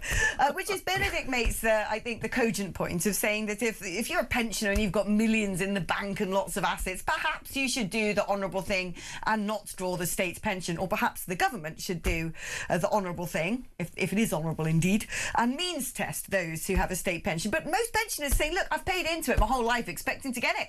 Can't take it off me now. I don't suppose, as an economist, you can add a sort of scientific or sort of economically sanguine opinion to this debate. Yes, scientific and economics doesn't really go together terribly well. But no, what you can say is that actually, in all the extra bonuses, and I have to say, I'm one of the recipients of the winter heating allowance and things like that, and I'm well enough to look at that and say, good heavens, what's that actually worth? What you do is actually just make that part of your taxable income. Bringing in means testing is far too complicated. What you can do is just put it on your normal income tax structure. It's nice and simple, straightforward. If I'm earning so much that actually I'm not really entitled to, I'm not going to significantly benefit from this extra winter fuel allowance, doesn't matter. It'll come back by way of extra taxation. So simple, straightforward thing. So it's not being directed particularly to various people, but those that don't actually need it can just actually have it taken away again, not by them writing a cheque out, because that won't happen, but just putting it on the tax income, on an income tax structure. Well, there you go. That was a sort of... Yes or no question for Justin. Is the triple lock financially sustainable for this country on its current economic trajectory? Yes or no? No, not at all. There we go. Thank you. Go back to the days when he was brought in, and of course the Tories inherited, and we tend to forget this from Brown, an absolutely terrible economy and really ridiculous. It was almost the election that nobody wanted to win, and so having got into power, find themselves, and of course they're going to be unpopular with all of this. But however, who's actually going to still vote for us, because they've always been Tories, most likely the pensioners. So keep them sweet. Everyone else is going to be upset. Put in the triple locks over the past few years. Pensioners had a bad time. Now they're going to go through a period of actually looking in a much better state than over the past decade or so. It's worked, but it's not sustainable. So go back to the idea of actually what is a reasonable level of pension that people are paying into. And one of the points is here is you must be planning in advance, and trouble is no one tells you, and this goes back to education, what pension amount do you need? And most of us, even when you talk to people in their 40s and 50s, they stuck their head in the sand, haven't got a clue. And of course, in days gone by, it's quite straightforward. Your parents work for the government or civil service or in the services, and so that was sort of sorted out. They didn't have to worry about that. You worked for a large corporation, and you had a corporate pension scheme, which might well have been inflation-proofed. And then after that, well, you're then dealing with people who are going to be living on just on the state pensions, not enough there for them. And so it's we have to try and simplify this as much as possible. And so over the past 2 decades, the responsibility of having a pension has been passed from the government and corporates to the individuals, which is fine, except no one told the individuals actually what they now have to do. How many millions do you need to retire? The way to manage that also is to say you're not a sad git on your own, not yet, I'm working on it, but actually you belong to the great British dysfunctional family, where you've got grandparents, parents, children, and various other ones who you're not admitting to, and then you've actually got a broader range of assets. Look across the generations. Certainly in Scotland, we used to have an issue, you call it private offices these days, but actually it's a glorious British middle class. The value of the three-level family is much greater than most people think of, but they haven't been thought about it. No one's told them how to look at it. And everyone's sort of saying, no, keep them separate. No, think of the family as a whole, and therefore the family can have greater responsibility for helping with education, with welfare, and all those sort of things, taking responsibility away from the state and allowing individuals, families to be looking after themselves, and that can be done, but again, by way of taxation, which is encouraging people in that direction, as opposed to just being a damn sort of negative issue. And it's a bit like the taxation we're having to pay on companies at the moment. We are taxing companies for employing people through national insurance and the other bits and pieces, particularly the biggest employer in the country, smaller companies. You need to go diametrically the opposite to actually say we want to employ more people, therefore actually we're going to make sure you're not going to be paying so much tax, because when you are profitable, that's when we can earn some more money off you. And this line I hear sometimes from the Greens is, tax the wealthy, squeeze them, pips going dry, and all that, those old phrases. A tax does not increase wealth. Having more wealth allows you to actually get more tax. It's that way around. And to think that way around, you could then be more constructive. And the government does have means to be able to have money for this, because a lot of these incentive schemes can be by way of guarantees, like enterprise investment schemes and things like that, and not just shelling out more money to people, because we know governments are highly inefficient at being able to operate businesses and industries. Well, we did have you. Well, thank you for that, by the way, Justin, because the messages are coming in. I'm not going to have time to read any of them, quite frankly, because we're off air in 2 minutes and a half. And we've got to say hello to Mark Dolan. But very quickly, it turns out that the cost of a pint of beer in London is finally done it. It's now 10 quid. Well, of course, this is in Mayfair, no doubt. It's not going to be in a Wetherspoons. But, I mean... that doesn't surprise me at all. Although I still think it pales in insignificance compared to the cost of a blimmin' gin and tonic. I remember when they were like, spirit and a mix, and now you have to have something that looks like a vase filled with half the blimmin' garden that costs you 25 quid. Well, now you'll be finding it's actually cheaper to buy a bottle of wine than it is necessarily to have a pint of beer. Yeah. So that's really changed all it's worth. Mind you, the wine not be very good, and you may have found your teeth rusting away as a result of it. But it does show the difference between, again, 15 years ago, a pint was not a nominal amount almost, but what, £10 a pint? Do me a favour. And it's that's unrealistic. Now, what that tells you is that's not just pub owners being greedy. No, they've been hit in terms of council tax and also the employment tax we were talking about before.